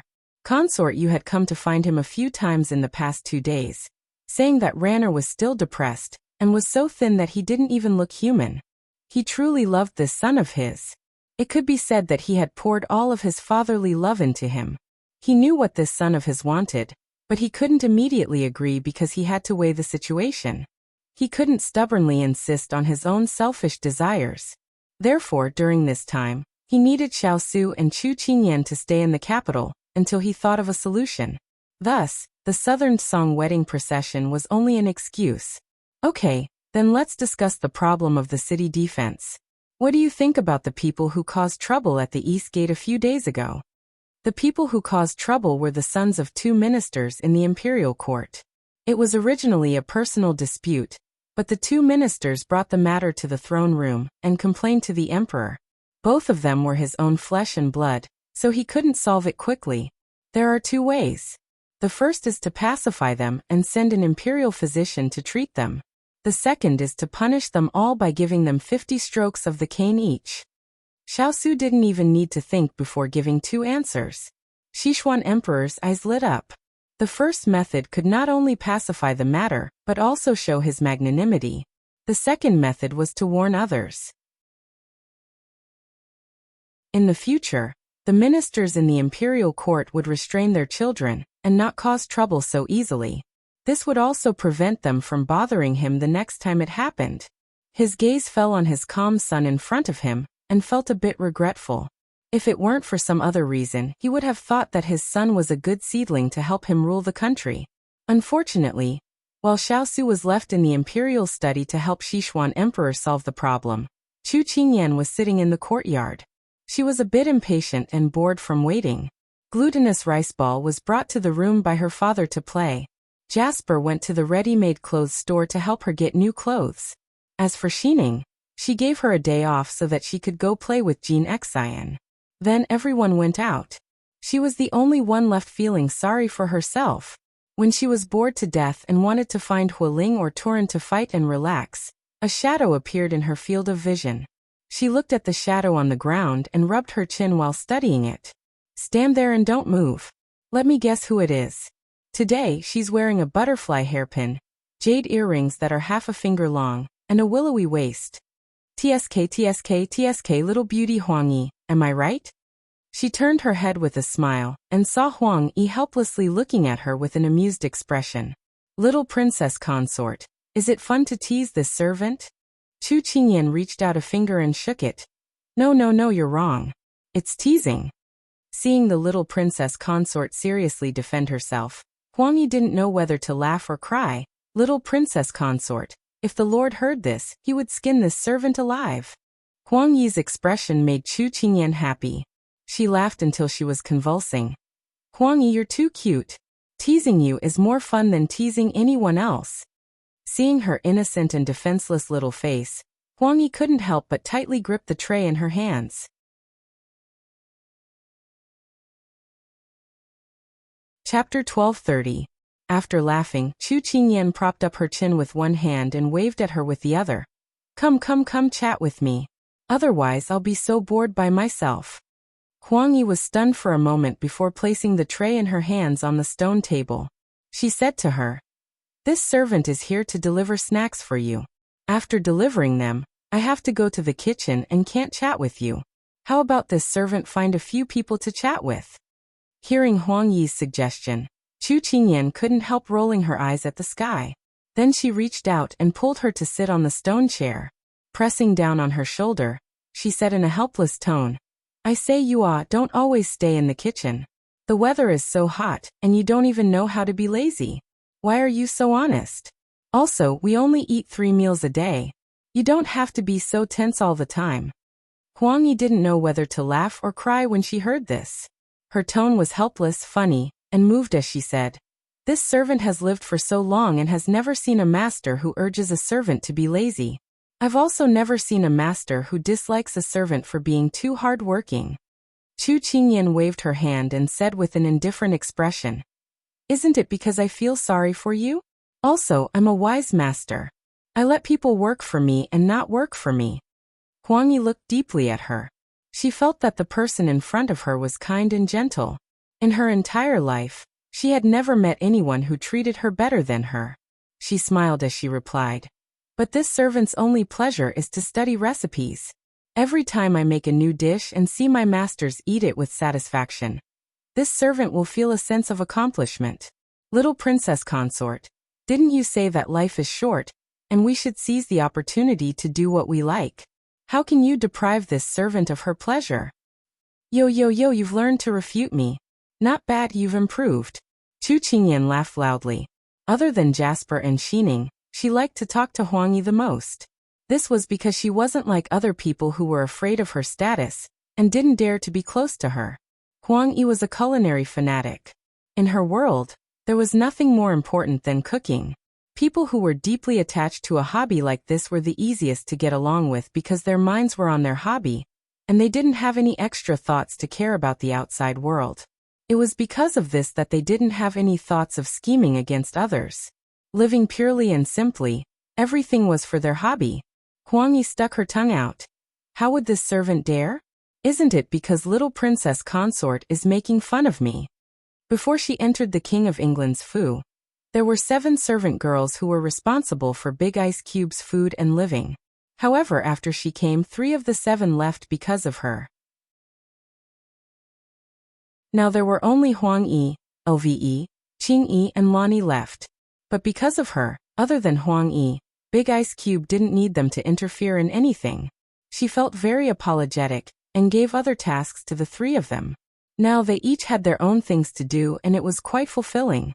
Now that they were all old, she had to think about their lives for them. It would be best if she could settle them down before she left the capital. If she couldn't make it in time, she would go back to Lianqing and slowly help them find a partner. After all, they had followed Big Ice Cube for so many years.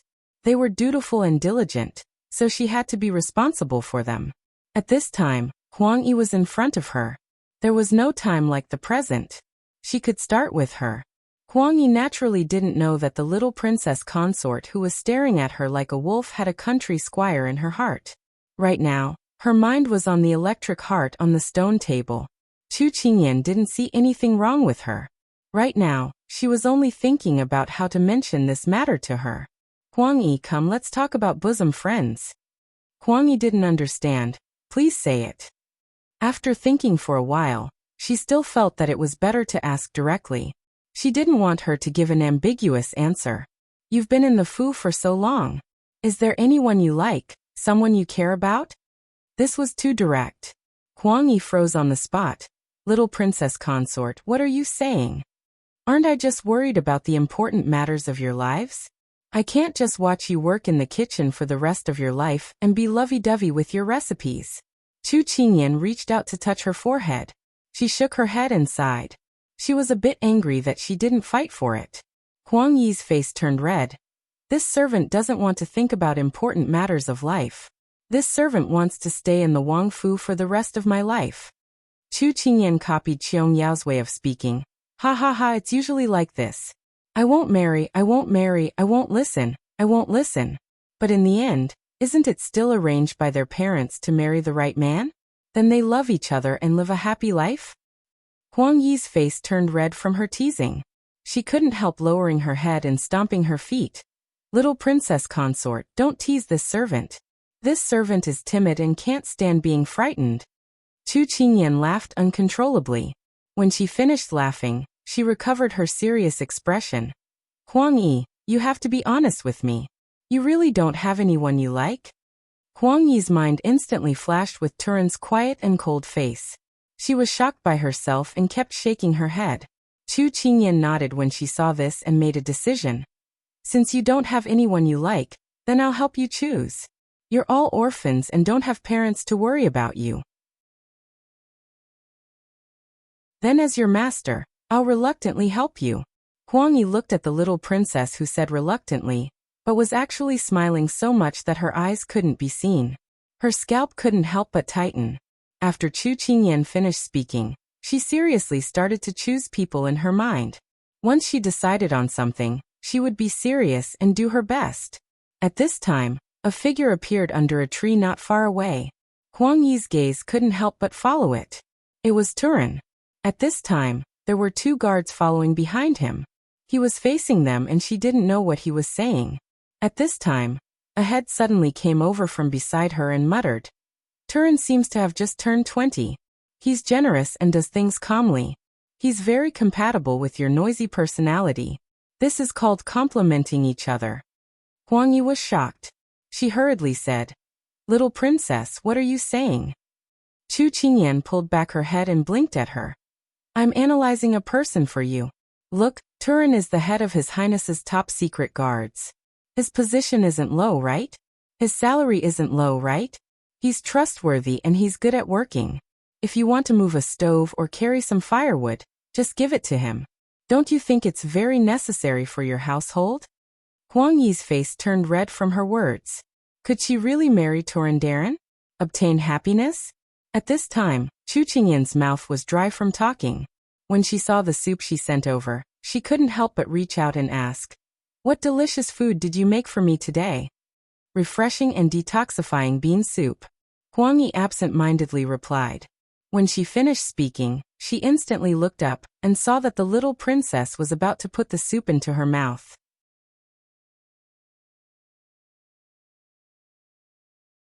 Chapter 1231. In a courtyard in the capital, Higashio Motetsu was resting on his bed with his eyes closed. His folding fan was placed over his face, covering his face. He looked very relaxed and at ease. At this moment, Xuanqi Zimo hurriedly ran in. Young Palace Master, something bad has happened."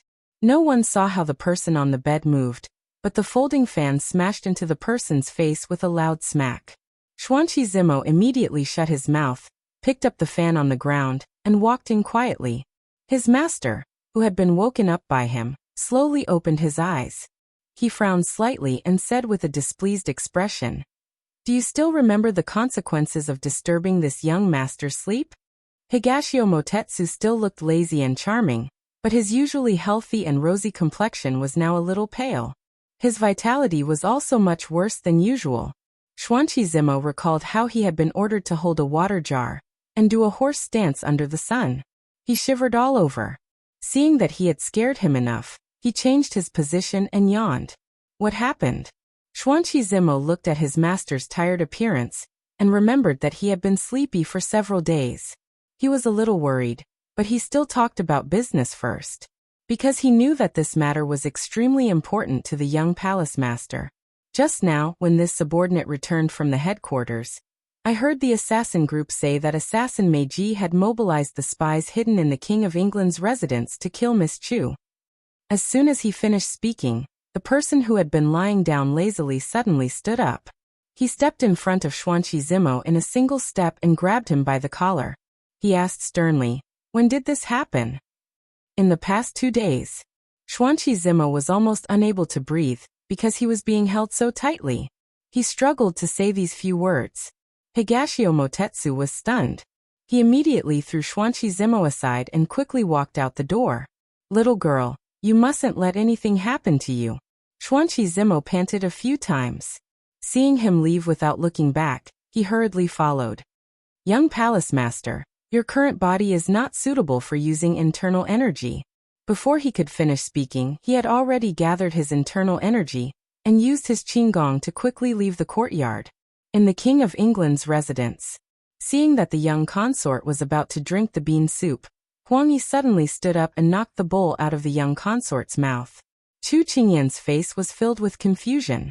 Before she could react to what was happening, the bowl of pea soup had already fallen to the ground, spilling its contents all over the floor.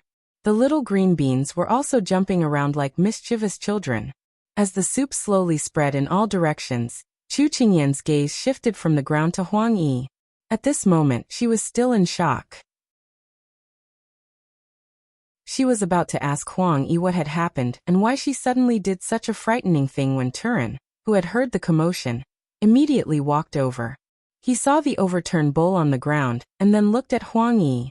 He then asked his young consort, "Did something happen?" Chu Qingyan saw Huang Yi's subconsciously pale face. She remembered that she had wanted to matchmake the two of them. She could not let Huang Yi leave a bad impression in front of Turin. Thus she immediately shook her head and said, "It's nothing. I accidentally knocked the bowl over. I'll get someone to clean it up later. If you have something to do, you can go do it first." Huang Yi, who was at the side, looked like someone had pressed her acupoints. She was dumbfounded and motionless as she looked at the young consort who had helped her cover up. Her eyes suddenly reddened. Mu Ling nodded and was about to leave. At this time, a magpie flew down from the tree and chased after the rolling green bean. It picked it up and swallowed it. Then it continued to search without fear. Suddenly, the magpie let out a mournful cry. Then it fell stiffly to the ground, its 4 feet in the air, its entire body stiff. This tragic cry made the 3 people's hearts tremble. Turin immediately strode over and bent down to examine the magpie. Chu Qingyan looked at him and saw his brows furrow. He pulled out a long sword and placed it on Huang Yi's neck, looking at her with a slightly cold gaze. This unforeseen event made Chu Qingyan blank. Although she had already sensed it, she suddenly did not want to delve into it. She could not help but protect Huang Yi. "Turan, what are you doing?"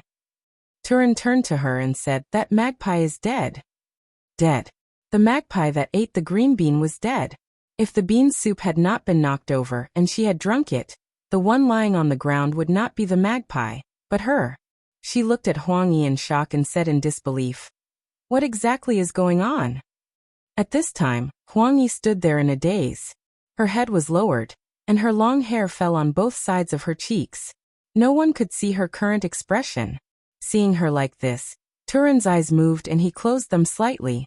When he opened them again, he had already returned to his usual calm and composed appearance.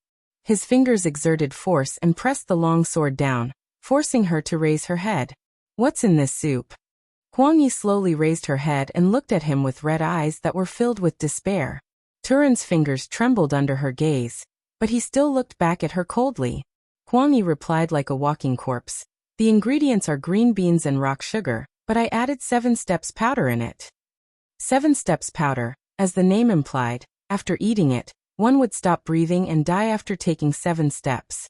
Chu Qingyan had heard of this poison before and could not immediately accept it. She stared at her in a daze. Turan's expression instantly darkened.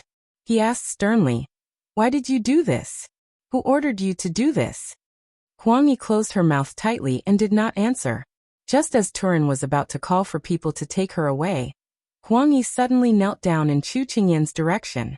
From the moment the bowl fell to the ground, she did not dare to look at the young princess consort. Now that the matter had been exposed, she had nothing to hide. Chu Qingyan watched as she knelt down with a thud.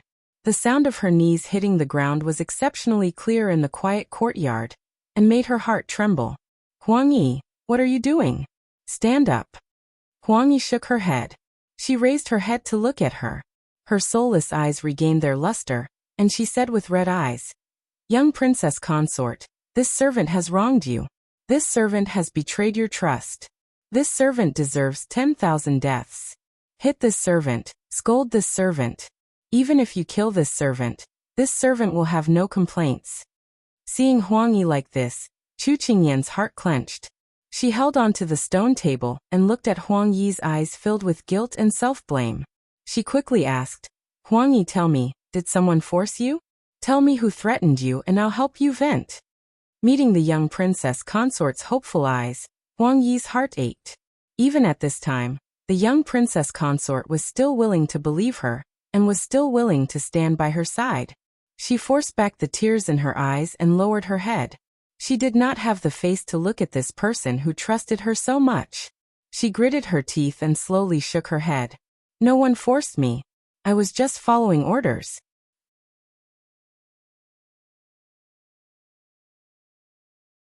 Chapter 1232. Chu Qingyan's body swayed. She found it hard to believe that the person she had treated with sincerity would one day turn hostile and give her arsenic. Huang Yi knelt there with her head bowed. It was as if she could not feel her surroundings. Her entire body was immersed in the darkness. Her voice became light, as if she had sunk into her own memories. "When this servant was 3 years old, I was taken in by the organization. After a few years of training, this servant was arranged to be sent to the Wang Fu. That feeling was like being exiled and abandoned. No one told this servant what the mission was or what to do. This servant just obediently stayed in the Wang Fu. At the beginning, this servant felt that there was no problem. But after getting along well with the people in the Wang Fu, I gradually forgot that I was just an informant. Every day, I lived without worry. But slowly every night, this servant starts to feel afraid. Once I completely integrate into the life of the prince's mansion, if this servant's identity is exposed in the future, what kind of eyes will the people who live with this servant use to look at this servant?" Later, I gradually avoided everyone. I did not speak much with them. This way, even if something happened in the future, I would not feel restrained. Chu Qingyan listened to her words and could not help but look at her. She seriously listened to her narration. Her expression was also affected by her words. Turan put away his long sword and looked at her with a deep gaze. Then this servant focused on studying recipes. Because making delicious food could give this servant a sense of satisfaction and security, it could let this servant feel her value in the eyes of others. The kitchen was this servant's 1 mu 3 mu of land. Thus, this servant freely expressed her happiness, anger, sorrow, and joy in the kitchen. I deceived myself, hypnotized myself, and comforted myself. No one could step in here, and no one could affect this servant. No one even knew this servant's identity. Thus, this servant continued to deceive myself and others like this. I also thought that this servant could continue to live like this. Huang Yi's voice suddenly rose from its previous low voice. However, the appearance of a person changed the servant's thoughts, and even changed the servant's life for those few years. Her words made Chu Qingyan lean forward involuntarily. She asked softly and gently, "Who is it?" Huang Yi raised her head and looked at her with teary eyes. "It's you, little princess consort." These words made Chu Qingyan completely stunned on the spot. For a moment, she also forgot to react. "This servant thought that you were just a passing traveler in my life, but you changed this servant. You are like the sun in the sky, warm and gentle. You are also like the moon at night, loving and kind. You are like the light that is everywhere, enveloping this servant and devouring the darkness in this servant's heart little by little." Later, this servant realized that the people in the organization taught this servant all the survival skills, but they didn't teach me what feelings are, what treasures are, and what friends are. The sadness in Huang Yi's eyes was swept away. It was as if the sun had broken through the dark clouds and suddenly shone out, bringing with it the freshness and joy after the rain. "However, little princess consort, you were like a bright light that quickly shone into this servant's life. You taught this servant that people of different statuses can also become friends. Between people, not only can they trust each other, they can also support each other. So this servant isn't that bad. This servant can also have friends." Chu Qingyan slowly digested her words. She didn't think that she had so many secrets in her heart. She had always thought that she was lively and cheerful. Her smile was sweeter than anyone else's, and that she was a carefree young girl. However, she now had a whole new level of respect for her. It turned out that the happier a person smiled, the more likely they were to have a wound in their heart. She couldn't help reaching out and gently stroking Huang Yi's head. "You're very good. I always thought that you were pure and kind. You are a good girl." She didn't think that after she had done something wrong, little princess consort was still willing to speak to her so gently. The tears in her eyes couldn't help but flow down. This servant had lived peacefully for more than 10 years. I thought that the organization had already forgotten about the existence of a spy, so I didn't reject the love I had for you. I also thought that you were the person closest to this servant. When you said that you would take this servant with you when you left Jing City, this servant was very happy. I thought that this way, I could cook for you for a lifetime and not leave you. I thought that this servant could drag out an ignoble existence like this for the rest of my life. But, she sobbed. But when this servant was filled with hope and prepared to leave with you, the organization suddenly remembered this servant, an abandoned spy, and gave this servant a thunderous mission. When I first entered the organization, I swore to be loyal to them until death. This servant couldn't go against my original oath. These past few days, this servant has been suffering from inner torment." When she said this, Huang Yi bent down and kowtowed to her. "Little princess consort, this servant knows that no matter what I say, it won't change the fact that this servant poisoned you. This servant has let you down. Let down your trust in this servant." "Sorry." Chu Qingyan immediately crouched down and took the sobbing Huang Yi into her arms. She said in a pitiful voice, "Don't say any more. I don't blame you. Don't blame yourself. It's fine if you did something wrong, as long as you changed at the last moment. Didn't you stop me just now? Otherwise, I would have gone down to drink tea with the King of Hell. So you've already done very well. Don't be sad anymore. No, this servant poisoned you. This is an unforgivable crime. Even if you forgive this servant doesn't have the face to face you." Huang Yi shook her head in despair in her arms. "What nonsense are you saying?"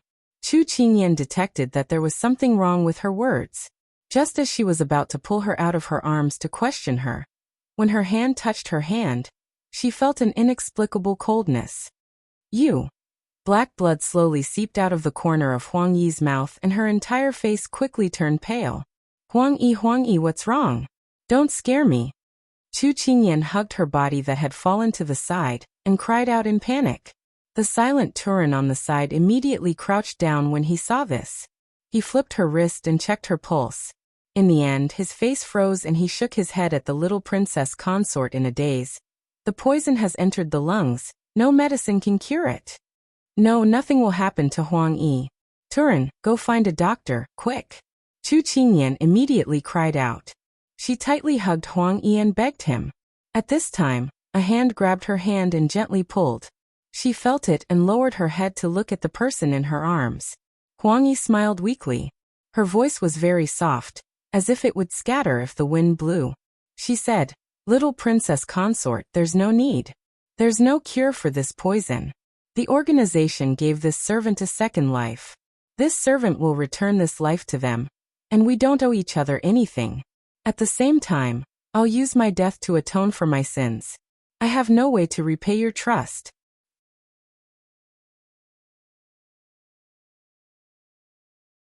Chapter 1233. Huang Yi coughed a few times and more blood flowed out. She struggled to suppress her voice and slowly said, "Little princess consort, before meeting you, this servant was like a walking corpse.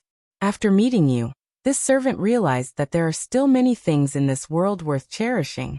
This servant doesn't regret entering the prince's mansion and meeting you and Lord." After saying this, Huang Yi slowly turned to look at Turin and smiled slightly. "I also don't regret meeting you." Turin was stunned, and his heart felt like it had been hit hard by something. Under the peach blossom branches, I was admiring the flowers, and when I looked up, I saw you dancing with a sword. Pink petals fell with the wind, dancing behind you. The peach blossoms were as beautiful as a painting, but you were more eye-catching than the peach blossoms. You noticed something, so you stopped and looked back at me with a frown. I was afraid you would laugh at me, so I turned to leave, but I accidentally stepped on a stone and fell to the ground. I was extremely vexed in my heart. Every time I was in front of you, I was embarrassed. When I was about to stand up, a hand appeared in front of me. I looked up, and you were standing in front of me with your hand outstretched. Although you were as cold as usual, I saw the silly look in your eyes. After I got up, I was very embarrassed. While thanking you, I took out a packet of freshly made pastries from my bosom. This is a thank you gift. But when I opened it, the pastry was already squashed by me. I stood there for a moment, not knowing what to do. However, you calmly took the pastry from my hand and told me to go back early, because it was going to rain soon. I looked back 3 times as I walked, and when I saw you staring at the pastry, I thought you might be thinking about how to eat it. I'm sorry that every time I let you see my most embarrassing side. No matter if it was the first time we met, or the last moment. But thank you for letting my gloomy life have a beacon to look up to, so that I won't muddle through this short life without any expectations. I hope that my appearance didn't disturb you, and I hope that my departure didn't cause you any trouble. So goodbye, my short life." After saying this, she closed her eyes.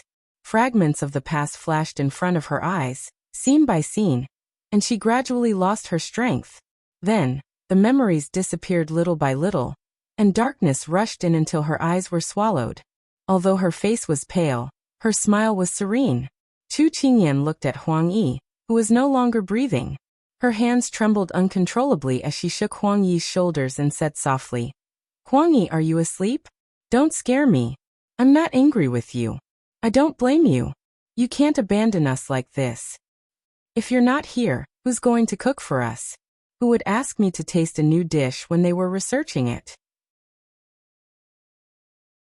Who would boil medicine for me when I'm feeling unwell?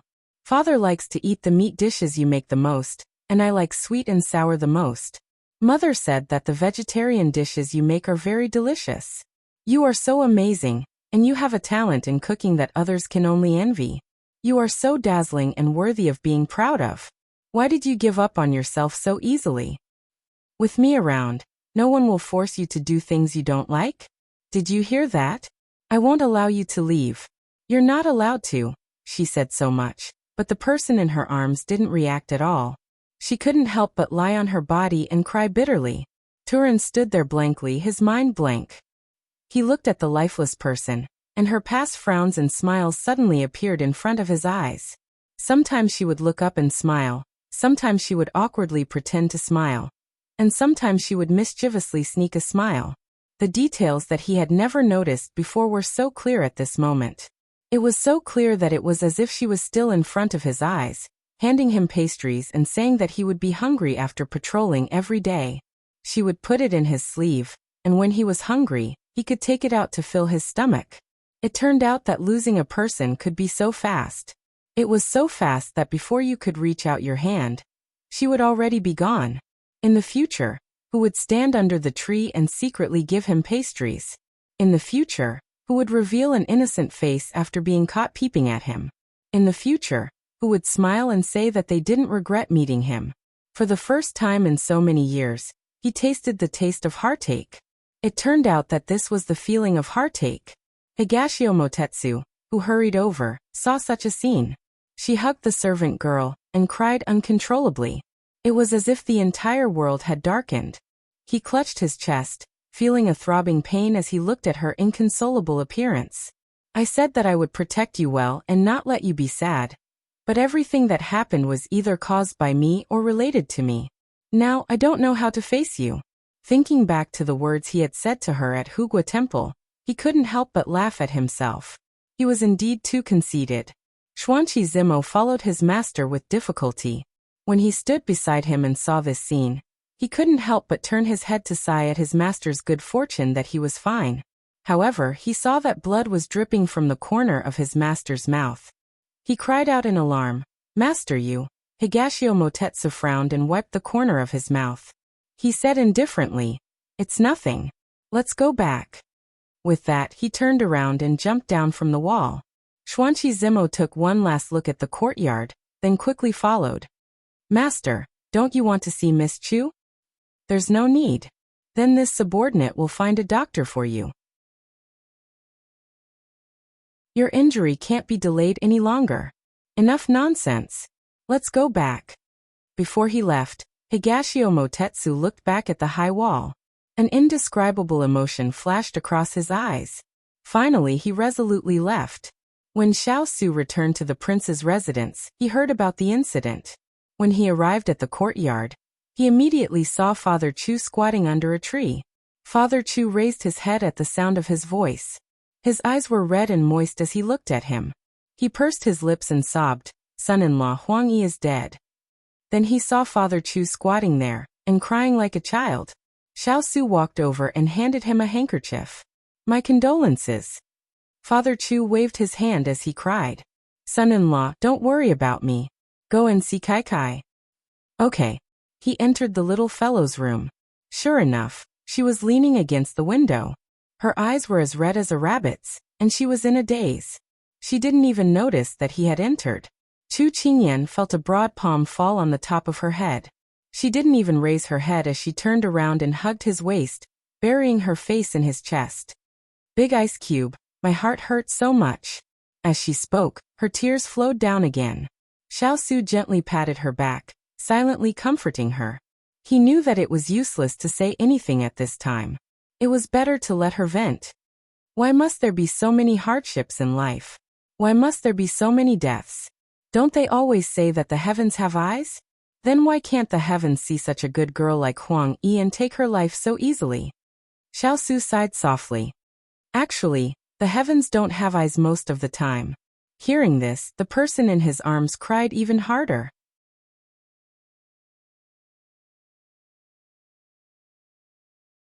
Chapter 1234. He knew that other than the two servant girls by her side, she had the best relationship with Huang Yi and the Wang Fu. It was unavoidable for her to be sad. He softly comforted. Perhaps for Huang Yi, leaving is the best choice for her. She raised her head and looked at him with teary eyes. Because she cannot forgive herself. To live, it is hard to balance gratitude and righteousness, so she chose freedom. Saying this, Xiao Su gently stroked her long hair. He softly sighed. She is a good girl who dares to love, hate, and take responsibility.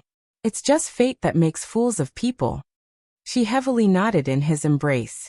After today's events, she was in a very bad mood. She didn't want to move in his embrace. Like this, Xiao Su sat with her until the sun set. Evening. Xining came in with food.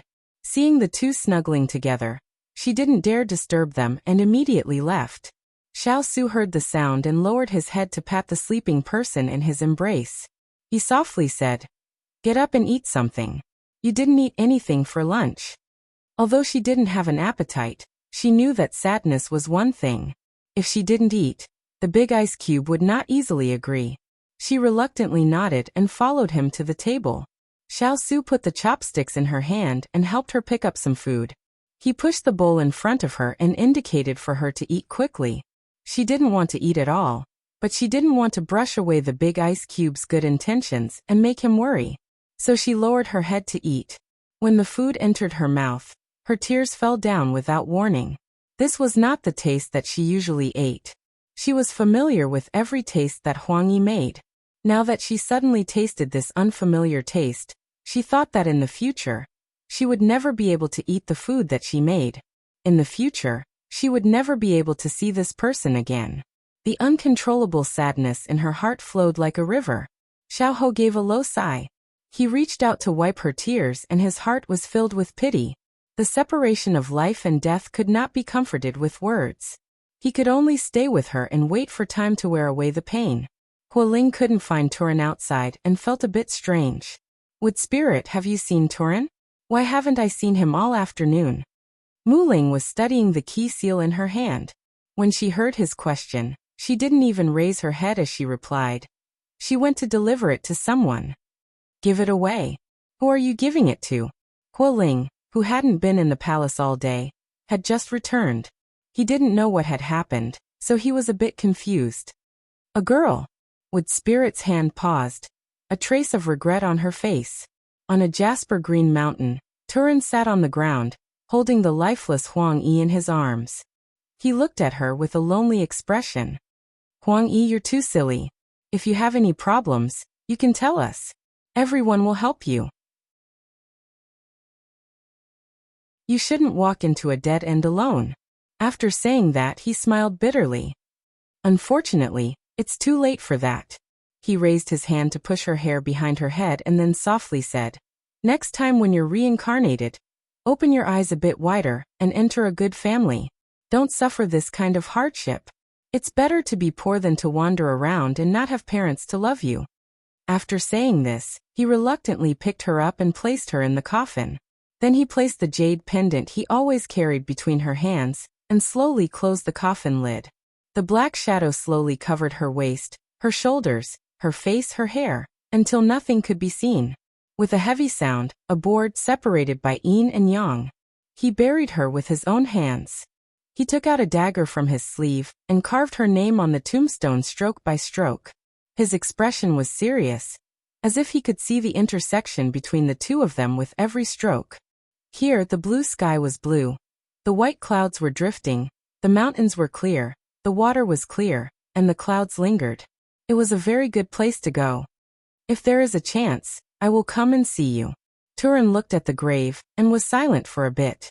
Then he turned around and slowly walked down the mountain. The sun set in the west, and the afterglow shone on his path home. However, there was no one waiting for him on this path home. Every step he took was very heavy. The tears in his eyes were dried by the mountain wind, and could no longer be seen. A man of iron was tender, and his feelings were deeper and more sincere. At the relay station, Pang Zhijing looked at the bowl of black stuff in front of her and swallowed. Then she turned to Lu and confirmed again. "Do you really want to drink it today?" Lu nodded. "This servant is very sure." "No way." Pang Zhijing immediately leaned on the table.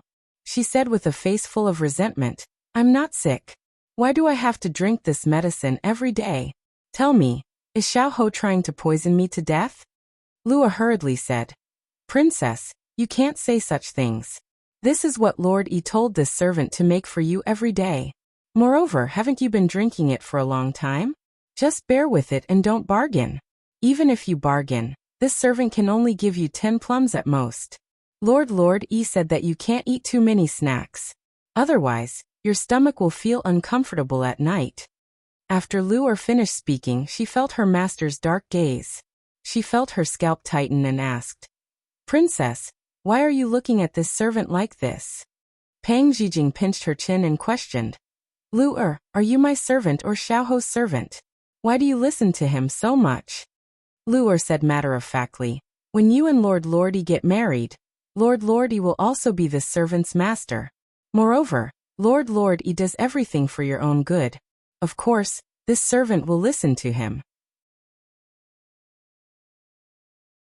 Just as she finished speaking, Lu'er's head was hit by a chestnut. She covered her head and looked at her princess innocently. You're not even married yet, and you're already siding with an outsider. What will happen when you get married? Pang Zhijing snorted. From today onwards, I won't drink this anymore. Whoever wants to drink it can drink it. I've been drinking it for a month or two. If I'm not sick, I'll be sick from drinking it. Take it away. Lu'er saw that she was suddenly angry today and was very puzzled. However, she could only take the bowl away. Pang Zhijing pinched a plum and threw it into her mouth. Then she thought in a fit of pique that since she wasn't sick, it didn't matter if she didn't drink it. Thus, for the past 2 days, she stopped drinking this strange medicine. Ever since that day when they had a disagreement and a cold war broke out, she didn't look for him and he didn't come to the relay station. The two of them tacitly ignored each other. She didn't know what Xiaoho was busy with these 2 days, but she couldn't bring herself to look for him. Thus, she waited quietly at the relay station for news from Qingyan. There should be progress on the key in the next 2 days. After 2 days of not drinking the medicine, she was eating dinner when she suddenly felt that her vision was a little blurry. She immediately put down her chopsticks and held her forehead. Lu'er was serving her at the side.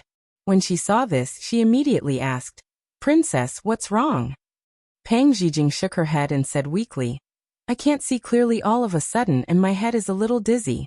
Oh no, I'm going to faint. As soon as she finished speaking, she collapsed on the table. Lu'er was so frightened that she immediately called out to her. Princess, wake up. What should we do? Right, go look for Lord Yi.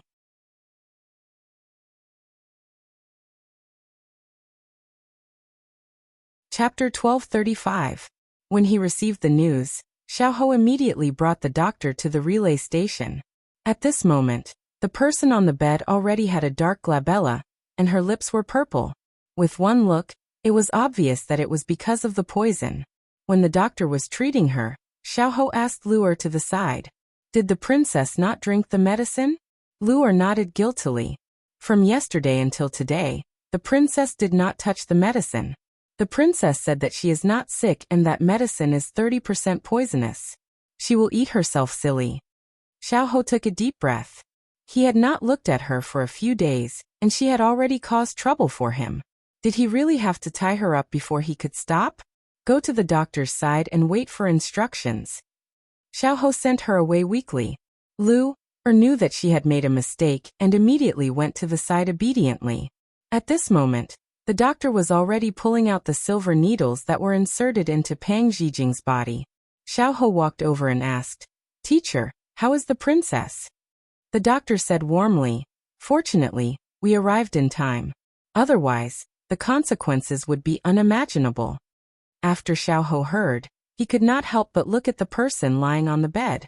Only when she was asleep would she be as quiet as her name suggested. After the doctor kept the silver needles, he continued, Although the princess is suffering from a slow-acting poison, the last time she was drugged, the other party did not control the dosage of the poison properly. This directly caused the remaining poison in the princess's body to coagulate.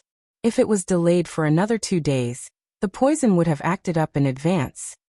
Fortunately, Lord discovered it in time last time, and let this old man prescribe a prescription to suppress the poison.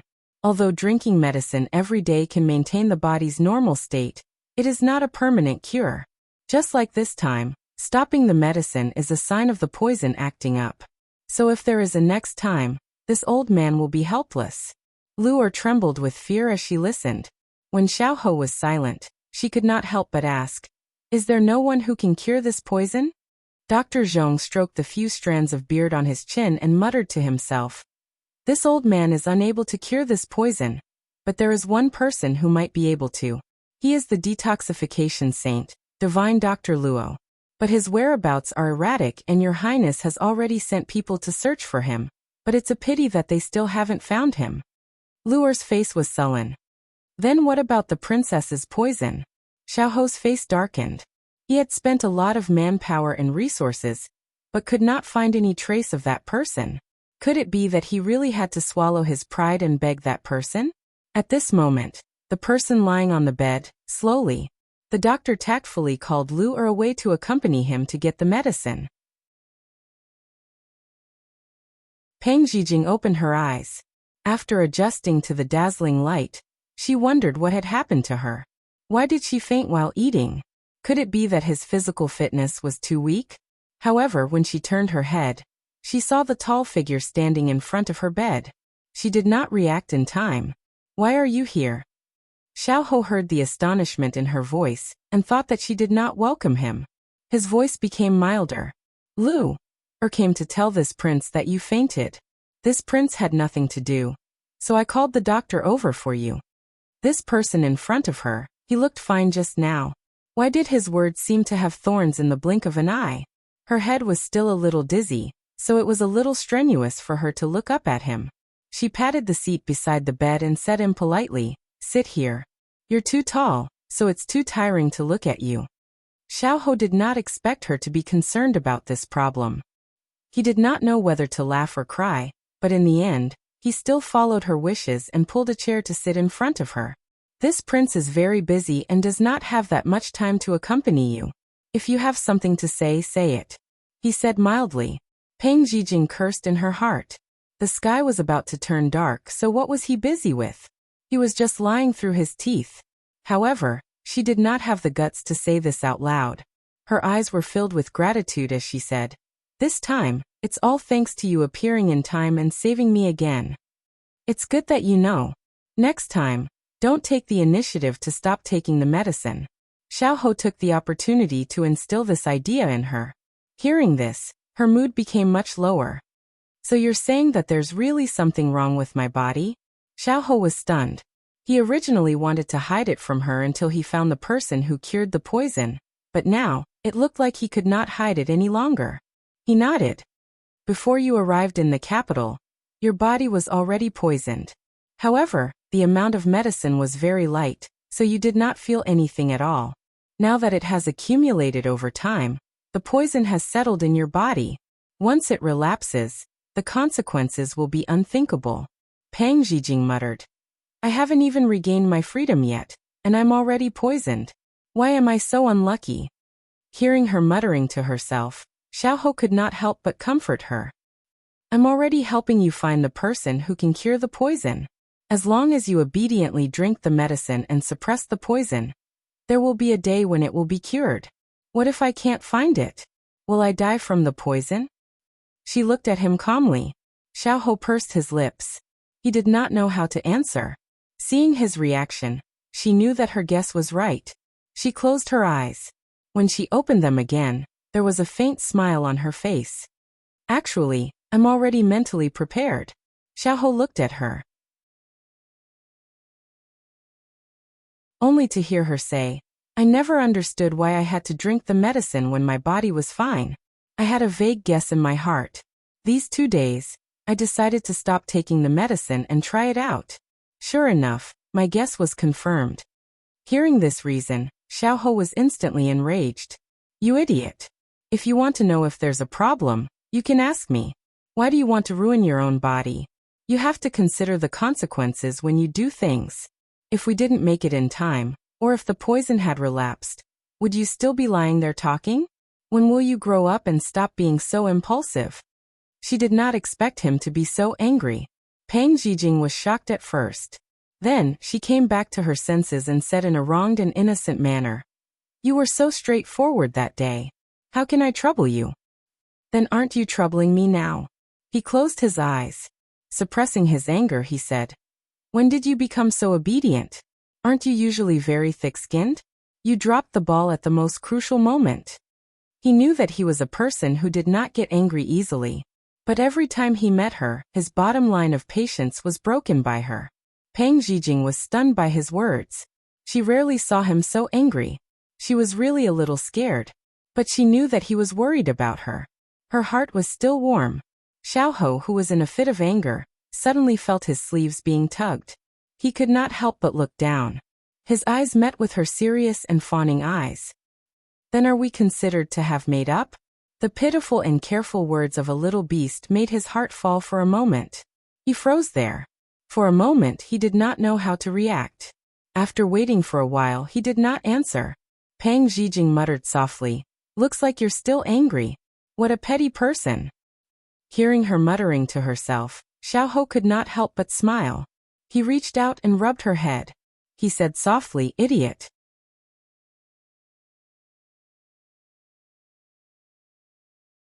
Chapter 1236. Most of the time, an action, a look, or a word could be a reason to move someone's heart. At this moment, Xiao was sitting in her room, flipping through a book. He glanced at her from time to make sure that she wasn't feeling uncomfortable before continuing to read. His gaze was like the faint moonlight that fell on her body. It was a little cold, but it also made her feel inexplicably embarrassed. Luckily, he knew that she would feel uncomfortable, so he only stopped for a short while each time. She got used to being stared at. Sometimes habit was a scary thing. She lay on the bed. Because she had slept too much during the day, she couldn't fall asleep. Since she had nothing to do, she sat up and observed him. She didn't have much time left. She might not have the chance to see such a good-looking man in the future, so she wanted to feast her eyes as much as she could. However, she didn't know that when she focused on something or someone, she would be very serious and focused. Xiao felt uncomfortable being stared at by her. Lie down properly and don't move around. To her, Xiao's sudden coldness made her a little unhappy. You read your book and I read mine. Am I bothering you? Xiao's scalp tightened. She was indeed bothering him. She added, I don't care. I'll look wherever I want. You can't control me. These shameless words made Xiao even more speechless. Just as she was arguing with him, Xiao slammed the book shut. Then, he stood up and walked towards her without a word. He wasn't going to teach her a lesson, was he? Just as she raised her hand to cover her face and shout that he was bullying her, she saw him sit down in front of her. He said mildly, Give me your leg. Leg? What was he going to do? However, looking at his serious look, although Pang Zijing didn't understand, she still obediently gave him her leg. Xiao's mouth twitched. I want the injured one. When would her IQ catch up with her age? Only then did Pang Zijing immediately take back her foot and change to another one. Her face was still a little embarrassed. He only asked her to stretch out her foot, but he didn't specify which one. She wasn't a roundworm in his stomach, so how would she know what he wanted? Pang Zijing felt indignant at the fact that he despised her so much. However, when she saw him take out a bottle of medicine, the anger in her heart was immediately extinguished. She saw him apply the ointment to the place where she had been injured and gently pressed on it.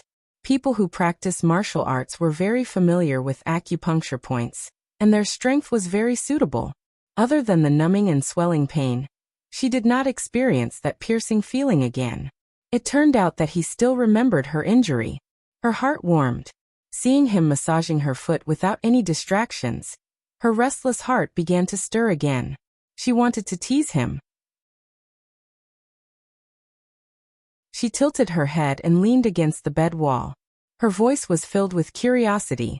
In the Sichuan for girls, their feet can't be seen by others. If a man sees them, they have to marry him, right? In the Sichuan, this situation didn't exist. However, after hearing her words, he had the intention to tease her back. That's the principle. Then how can you casually look at other people's legs? She righteously reprimanded him, looking as if she was the one being bullied. Sometimes she admired herself for being so realistic in her acting. Xiao glanced at her speechlessly. Don't forget that you are now my fiancé. After a while, you will be the official princess consort. He paused. So, do you still want to bicker with me about this? Her little heart trembled at his words. Previously, he didn't acknowledge her identity at all. Now, he took the initiative to bring it up, and in such a matter-of-fact manner. What a fickle man. Generally speaking, when a normal girl heard such domineering words from the man she liked, she would feel happy and shy. However, Pang Zhijing did the opposite. She was provoked by his confident tone. Crossing her arms, she looked down at him condescendingly. Are you so sure that this princess will marry you? Xiao didn't even raise his head. What else? Aren't you being too confident? She couldn't stand it anymore. Xiao raised his brows and looked at her. There was a faint threat in his eyes. What? You still want to run away from the marriage? His words hit her right on the spot. She rubbed her nose guiltily. What nonsense are you talking about? Even if you want to run away from the marriage, you can't escape from my palm. Properly consider your status. Don't provoke Xishuan and offend Nansong. You're so confident that you can find me. Ah. Why are you using so much force? This baby is in so much pain. Her foot was suddenly hit hard. She grimaced as she glared at him. Xiao took back his hand and wiped his fingers with a cloth. Then he slowly said, You're so confident that you can escape? The two of them seemed to be joking around, talking about something harmless and fun. But only the two of them knew that they weren't joking around. They just thought that the other didn't know what they were thinking. You say it like I don't have the ability, she retorted with a snort. Xiao's gaze fell on the 7 exquisite locks on her ankle. His lips slightly hooked. You can try. Pang Zhijing felt like her ankle was on fire. She immediately shrank back into the blankets. Then she raised her chin at him, not to be outdone, and lightly snorted. Then he knocked a chestnut on her head. She turned around and glared at him. However, she heard him say, Don't waste time on these useless things. Recuperate well, and prepare for next month's wedding. Maybe in a few days I won't have so much time to accompany you anymore. Don't waste time. He was the one who was suddenly betrothed, but in the end he got into the role faster than her. It was simply unbelievable. But that wasn't the main point. She asked, What are you going to do? Xiao looked at her as if she was an idiot. I'll be very busy before the wedding. So be it. Why was he looking at her like that? She quickly laid down and lifted the blankets to wrap herself up. She turned the back of her head towards him to express her dissatisfaction with him. Xiao didn't care about her crazy behavior at all. He felt that since she was so energetic, her body should have mostly recovered. He stood up and said to her, Have a good rest. I'll come and see you tomorrow. With that he left. Hearing the sound of his footsteps fading away, Pang Zhijing immediately lifted the blankets and saw his back disappear at the door. She couldn't help but kick the blankets. Seriously. Why did she throw a tantrum? Then she grabbed her hair and complained to herself in her heart. Then she laid on the blankets with a mournful face.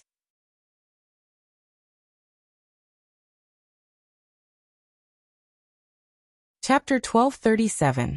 When Xiao returned to his residence from the relay station, he received news that Lin Jiangdong was already waiting for him in the study room.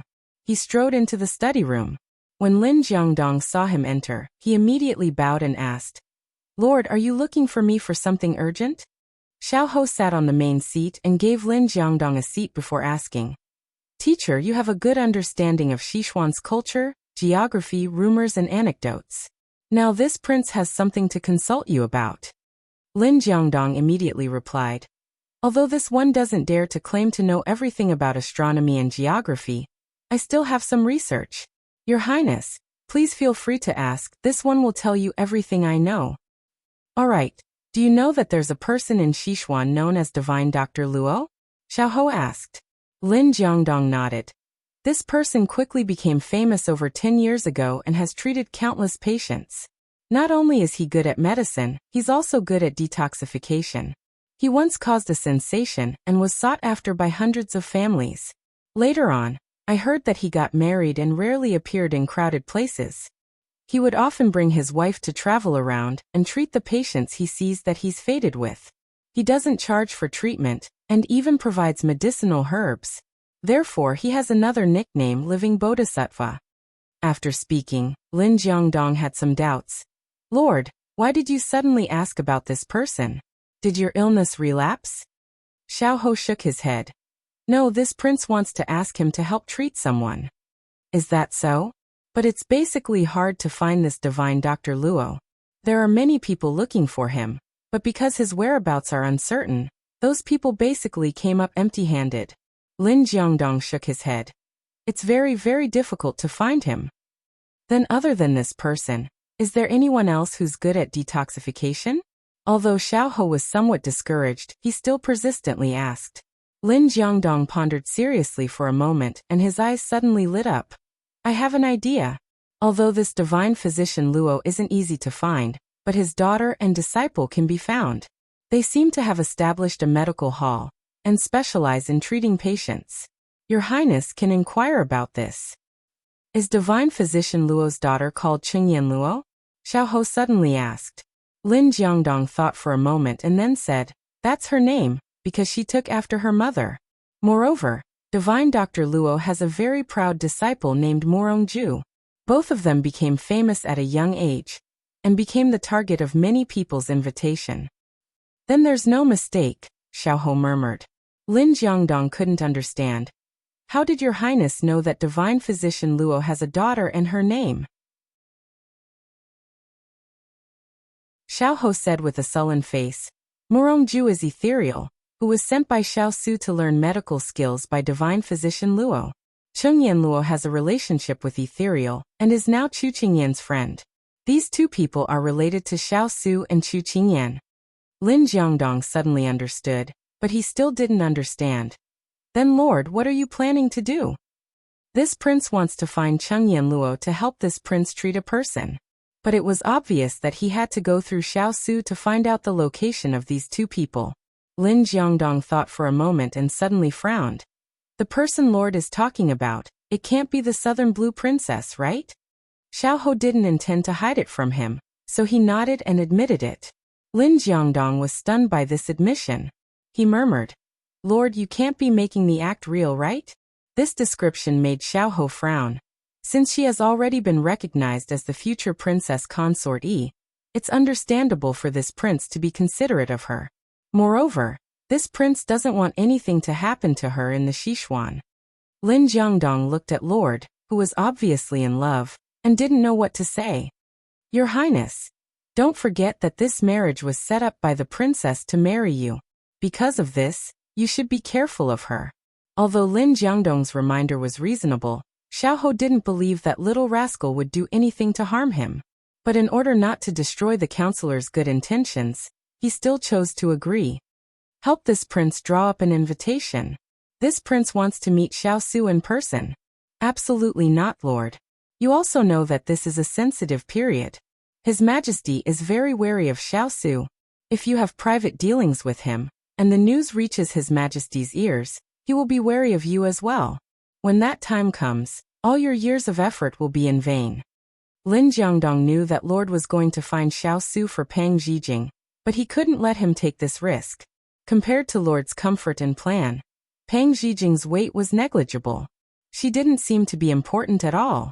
Lin Jiangdong's words made him fall silent. But when he recalled the lifeless face he saw at the relay station today, he felt as if his heart had been slapped hard by someone. There was an indescribable feeling in his heart. His brows suddenly furrowed as he said firmly, this prince has already made up his mind. No one can change it.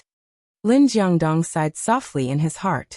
Why did the Lord, who was warm on the surface but cold and self-restrained on the inside, look so different from before? Did he miss something when he was out running errands recently? Since Lord was so determined, Lin Jiangdong couldn't refute him. He could only agree. This matter would be put aside for the time being. Xiao Ho thought of something and couldn't help but ask, has the Southern Blue bridal party arrived in the capital? They've arrived, but because they're fatigued from the journey, His Majesty has exempted them from entering the palace to pay respects. They're allowed to rest first and meet His Majesty tomorrow morning. Lin Jiangdong quickly replied. Xiao Ho nodded. Very good. Have someone gather a list of the people in the bridal party. This prince wants to take a look. Lin Jiangdong didn't know if he was thinking about cooperating with Pang Huang or Pang Zhijing. In short, he felt that the current lord's actions were a little confusing, but but he still agreed. All right, if there's nothing else, you can leave. Yes, this one will take his leave. After the study returned to silence, Xiao leaned back in his chair, his entire body relaxed as he sat. Only the words that Lin Jiangdong had said just now floated in his mind. Make the act real? He was very cautious about important matters in his life. Although his marriage with Pang Zhijing had gone through a lot of twists and turns, it wasn't what he wanted at the beginning. But in the end he didn't seem to reject this marriage. Moreover, unknowingly, she had already taken him under her wing. Perhaps it was because of his mother's influence in the past that he would only treat one person well in his entire life. He didn't want to be like her, who could only be a plaything that the monarch occasionally thought of. He took out a bunch of keys from his bosom. The 7 different keys looked like they were hanging from a gourd vine. It was very delicate. There was a hidden compartment under the table. Inside it was a compass. He put the bunch of keys together with it, then closed the compartment. He didn't believe that she could really escape from his eyes and escape the capital.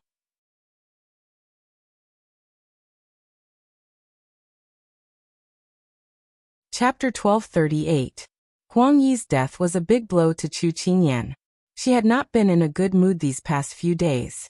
Xiao decided to take her out of the city for a walk and send the glutinous rice ball back to buy yutang and snowflake cake. After leaving the depressing king's palace, Chu Qingyan's mood calmed down a lot after leaving the city. Ever since the glutinous rice ball entered the palace to recuperate, a lot of things had happened. She did not have time to visit Little Hai and the others. Now that she appeared, it was like they had been separated from each other several hundred times. They suddenly pounced at her, sticking out their tongues to lick her face, using their actions to show how much they missed her. Master, we missed you so much. Little Hai only had a sharp beak and could not bite her at all. It could only flap its wings and blow her hair into a bird's nest, using this to show its resentment. You haven't come to see me in so long. Do you have an eagle outside? After being disturbed by them, the depression and sadness in her heart was scattered.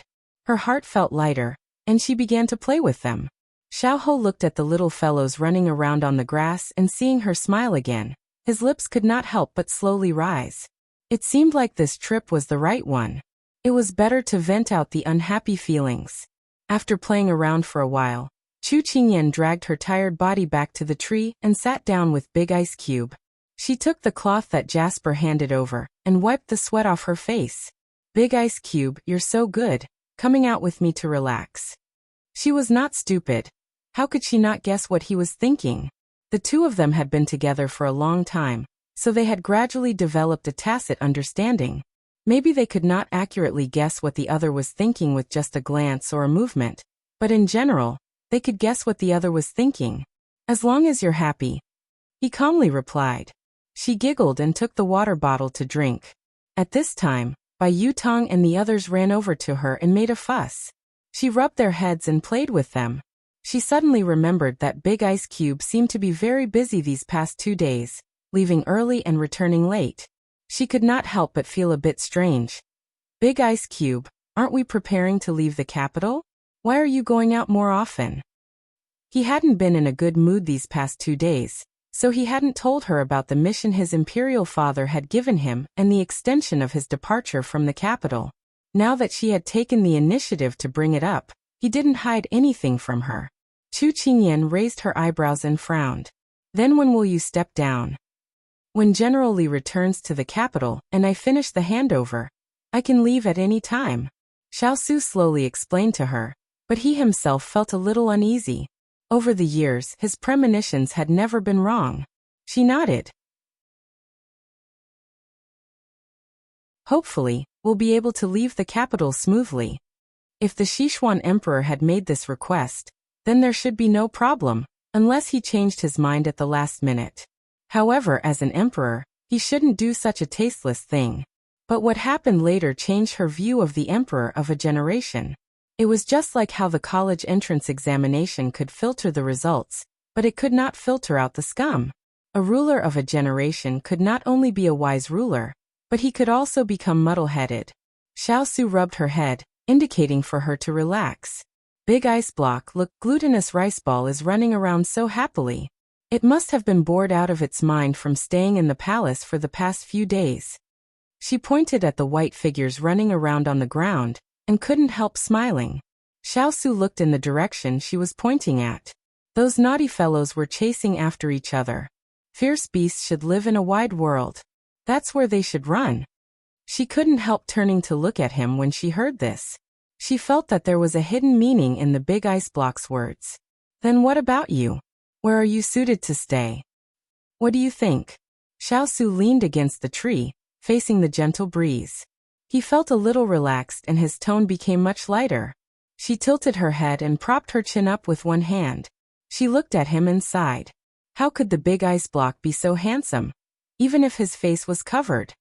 I feel that you should live in the prairie, riding a horse and brandishing a whip, free and easy like Glutinous Riceball and the others.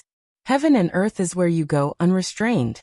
In her eyes, the big ice cube was like a dormant lion. Usually, when no one provoked it, it would sleep quietly. Once it was disturbed, it would raise its head and roar, causing the earth to shake and the mountains to shake, causing the birds to fly away and the people to disappear. Xiao gave a low chuckle. Then what about you? Where are you suited to stay? Me. She pointed at herself in surprise and then raised a brow with a mischievous smile. She pointed at his chest. When he was puzzled, she pursed her lips and said with a smile, "Of course it's in your heart." Xiao was stunned by her sudden confession, but then the corners of his lips rose bit by bit. She did not hear his reply and did not see any reaction from him. She felt like she was shouting at a mountain, but there was no response. She couldn't help but put away her smile and fiercely poked his chest, saying, "What? Could it be that you still have someone else in your heart? All right, you don't have to think about how to divide the land. I'll empty the place right now. You can let whoever you want live there. This lady doesn't care for it." Xiao reached out and grabbed her wrist. She wanted to pull it back, but due to the difference in strength between men and women, she couldn't move at all.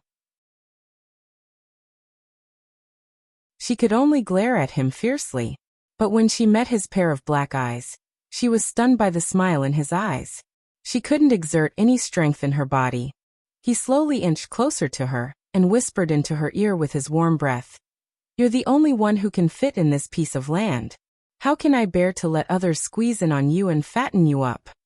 His soft words were like the soft fur on Glutinous Riceball, gently brushing her ears, making her incomparably shy. She couldn't help but want to curl up, but the breeze brought the familiar scent of ink from his body, lingering around her, leaving her with nowhere to hide, nowhere to hide. You, she stammered but couldn't say a complete sentence. In the end, she straightened her neck and said without any confidence, "This is for the best." He raised his hand and picked up a strand of hair from her shoulder.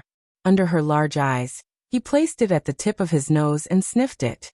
His movements were very casual, but when he did it, it was so ambiguous and arousing. She instantly felt her blood and chi flow in reverse, rushing to her brain. Her entire body stiffened on the spot, but her heart was restless. She really wanted to pounce on him, but her rationality suppressed her body's impulse, preventing her from turning into a female pervert. She used her sleeves to fan herself with all her might.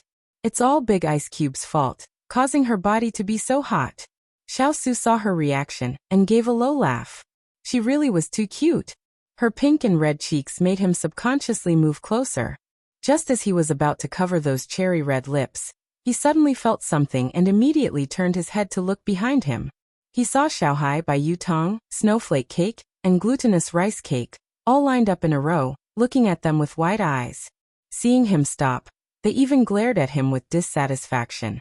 As if to say, "Continue, kiss, hurry. If you're a man, be more nimble." Xiao's head was instantly filled with black lines. How could he forget about these few big lanterns?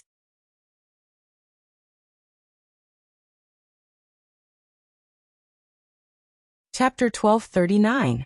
She had already guessed what was going to happen when the warm breath approached her. She slowly closed her eyes. But he didn't move for a long time. She slowly opened her eyes and saw Big Ice and Little Hai fighting with their eyes. Xiao cold face.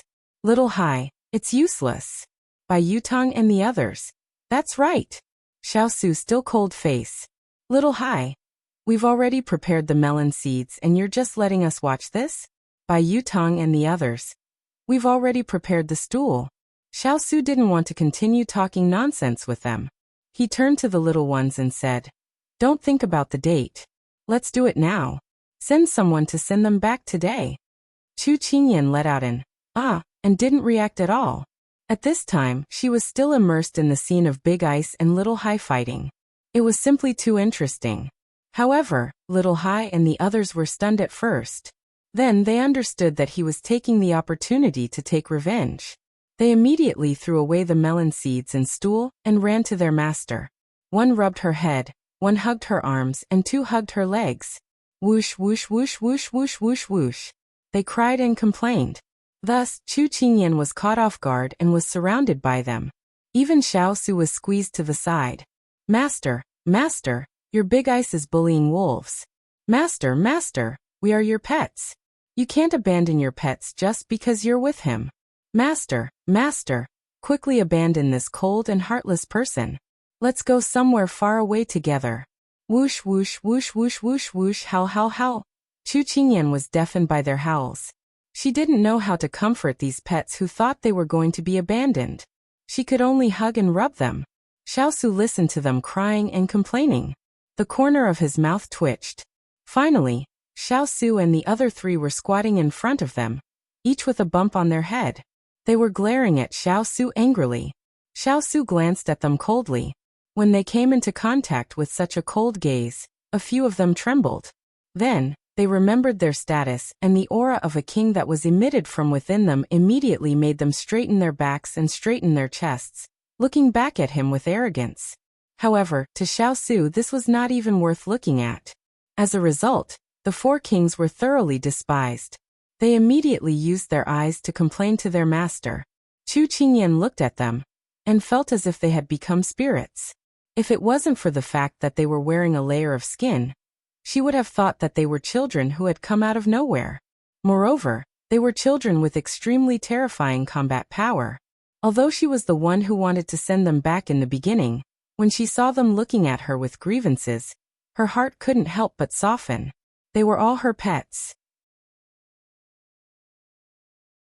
Of course, Chu Qingyan had to stand on their side. Otherwise, when they threw tantrums, even 8 horses wouldn't be able to pull them back. She thought for a moment, and looked at the people who were admiring the scenery. It was obvious that they didn't care about these pets anymore. "Big Ice Block, are you really going to send them back today? Can't you wait for a few days?"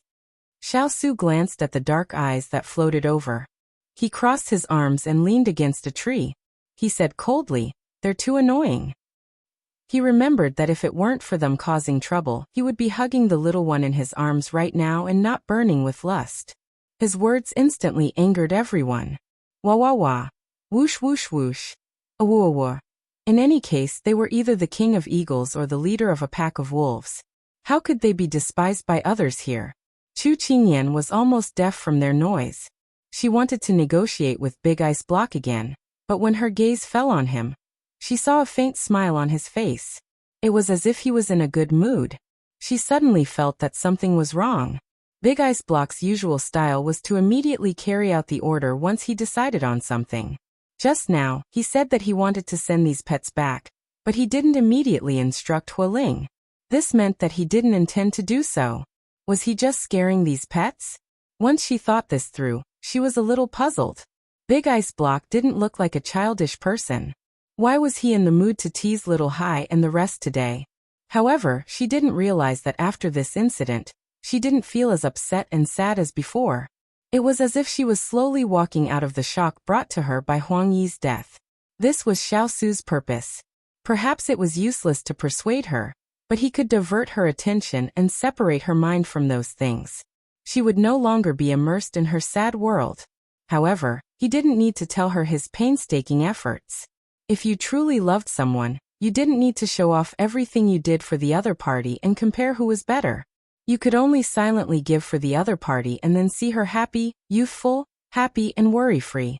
That was the repayment he wanted the most. Big Ice Block, say something. Hearing the little fellow's anxious voice, Xiao Su felt that it was about time. He turned around and looked at the pets who had been eyeing him covetously from the beginning. Now they were extremely aggrieved, but didn't want to show it. It's not impossible to not send them away today. He raised his eyebrows and crossed his arms as he leaned against the tree trunk, and said slowly. Chu Qingyan immediately pricked up her ears. The pets beside her also pricked up their furry ears at the same time, waiting for him to continue.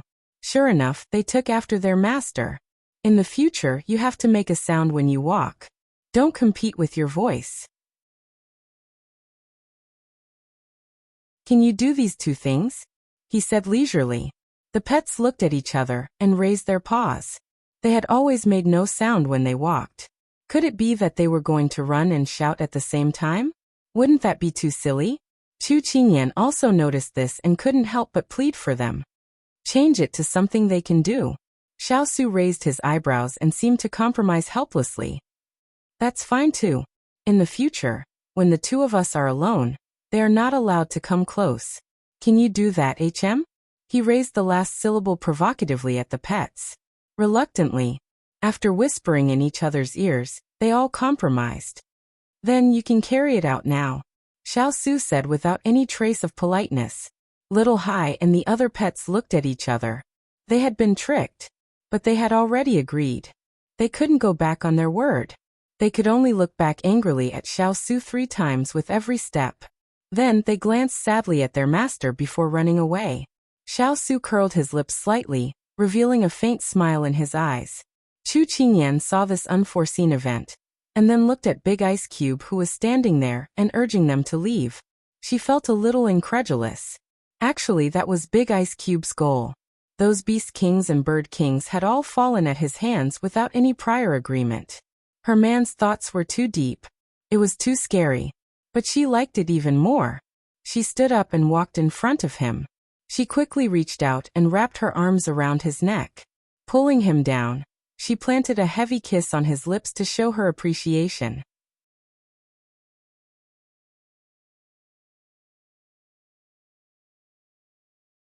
Chapter 1240.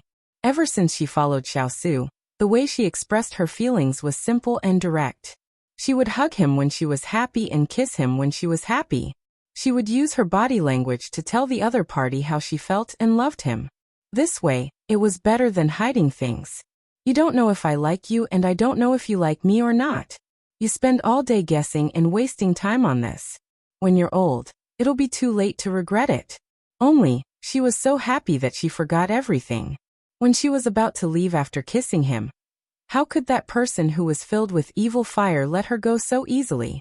After teasing someone, how could she leave by herself? He turned around and gently pushed her back, letting her lean against a tree trunk. He stuck close to her and used his body to block her from the thick tree. This way, no one could see what they were doing. He reached out and pulled her towards him. One hand grabbed her waist, and the other held the back of her head. Then he lowered his head and deepened the kiss. He turned her light touch into a surging sea. His tongue swirled around her lips for a while before he plunged in and stole her breath. Her mind was filled with the blooming fireworks. Sometimes it was blank, sometimes it was colorful. She couldn't tell which pair of eyes were his in the twinkling starlight.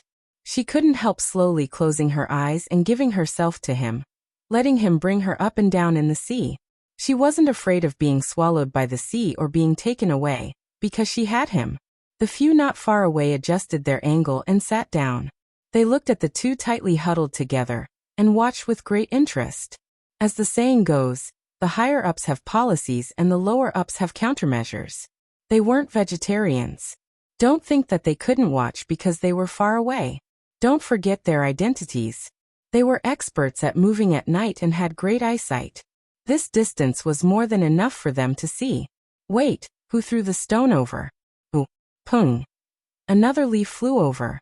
Who was it? A certain person in the distance took back his hand and focused on kissing the person in his embrace. Wanting to fight with him, their skills were too shallow. Hualing and the others were sitting on a rock in the distance. Seeing Bai Yutong and the others jumping around, they couldn't help being happy. Since he dared to play mind games with their master, he would probably need to cultivate for a few more years. Otherwise, he wouldn't even be able to lift a finger of their masters. Today's weather was really good, suitable for sleeping in. Thus, he lay down on his back and looked at the vast blue sky and the white clouds drifting leisurely. He was in an extremely good mood. He would have meat to eat if he followed the little princess consort, and didn't need to run around outside every day. Thus, he closed his eyes comfortably. At this moment, in the Moon Palace, Consort Yu was furious. What? You failed? Although Dongting Fan was a little ashamed, he still nodded and admitted, yes, the spy was placed in the King of England's mansion for many years. In order not to be discovered, I haven't contacted her in the past few years, so she forgot her identity. After making the move, she regretted it and finally committed suicide. You really make me angry. Can't you find a more reliable person to do this? Imperial concubine Moon was so angry that she didn't know what to say. Recently Er's illness had been fluctuating between good and bad. She was so annoyed that her entire body was filled with anger. Now that she had encountered this matter, she felt that everything was going wrong. She couldn't help but vent her anger on him. Dongting Fan silently endured her anger. When she finished venting, he slowly said, if you have a better person, you can do it yourself. Consort Yu's anger instantly dissipated. She could feel the impatience and irritation coming from her senior brother's body.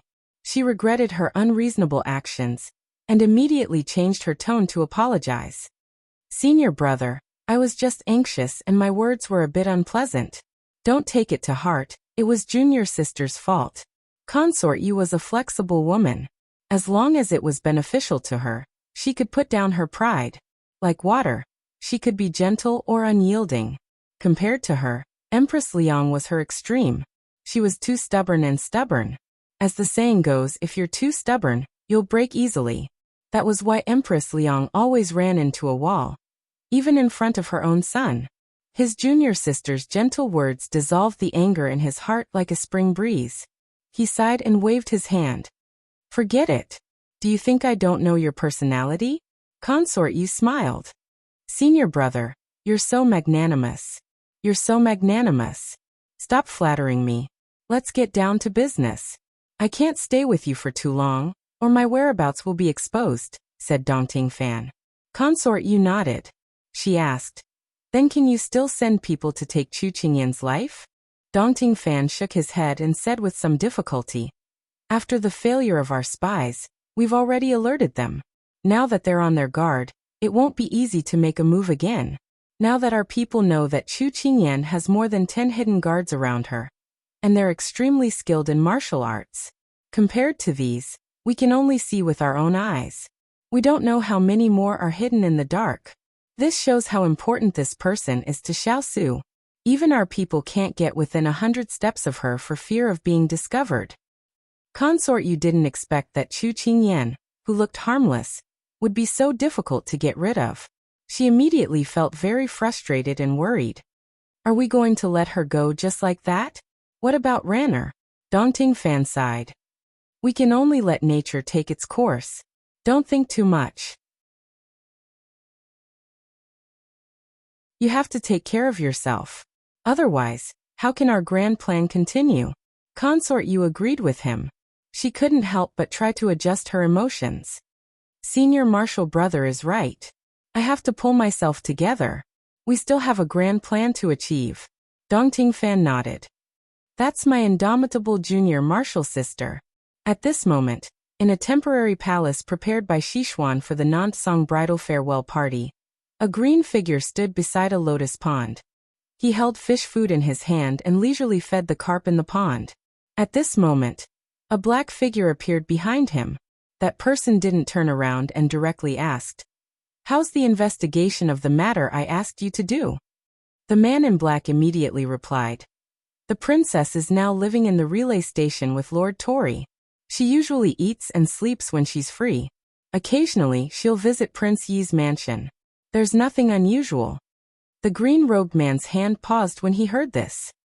He turned around and looked at his subordinate in disbelief. Is the person you're talking about really Pang Zhijing? His handsome eyes revealed a trace of femininity. At this moment, his astonishment was overflowing. Yes. The princess is completely different from when she was in Nansong. Her temper isn't as violent, and I've never heard of her punishing her servants. She's very well behaved in the relay station. The green-robed man stood with his hands by his side. His wide sleeves fluttered in the wind. He said, "It seems that the princess has changed a lot since she came to Sichuan. However, I'd like to see for myself if she's really turned over a new leaf and become a princess waiting to be married off." His tone was so cold that it instantly turned the hot and humid air cold. You're tuning in to the Li Mei's Wuxia Whispers YouTube channel. We're so grateful for your support, and don't forget to subscribe to join us on this incredible journey through captivating stories. Your generosity through donations truly makes a world of difference, as it's the primary source of revenue that allows me to expand and enhance this channel for you. Thank you from the bottom of my heart for being a part of this adventure.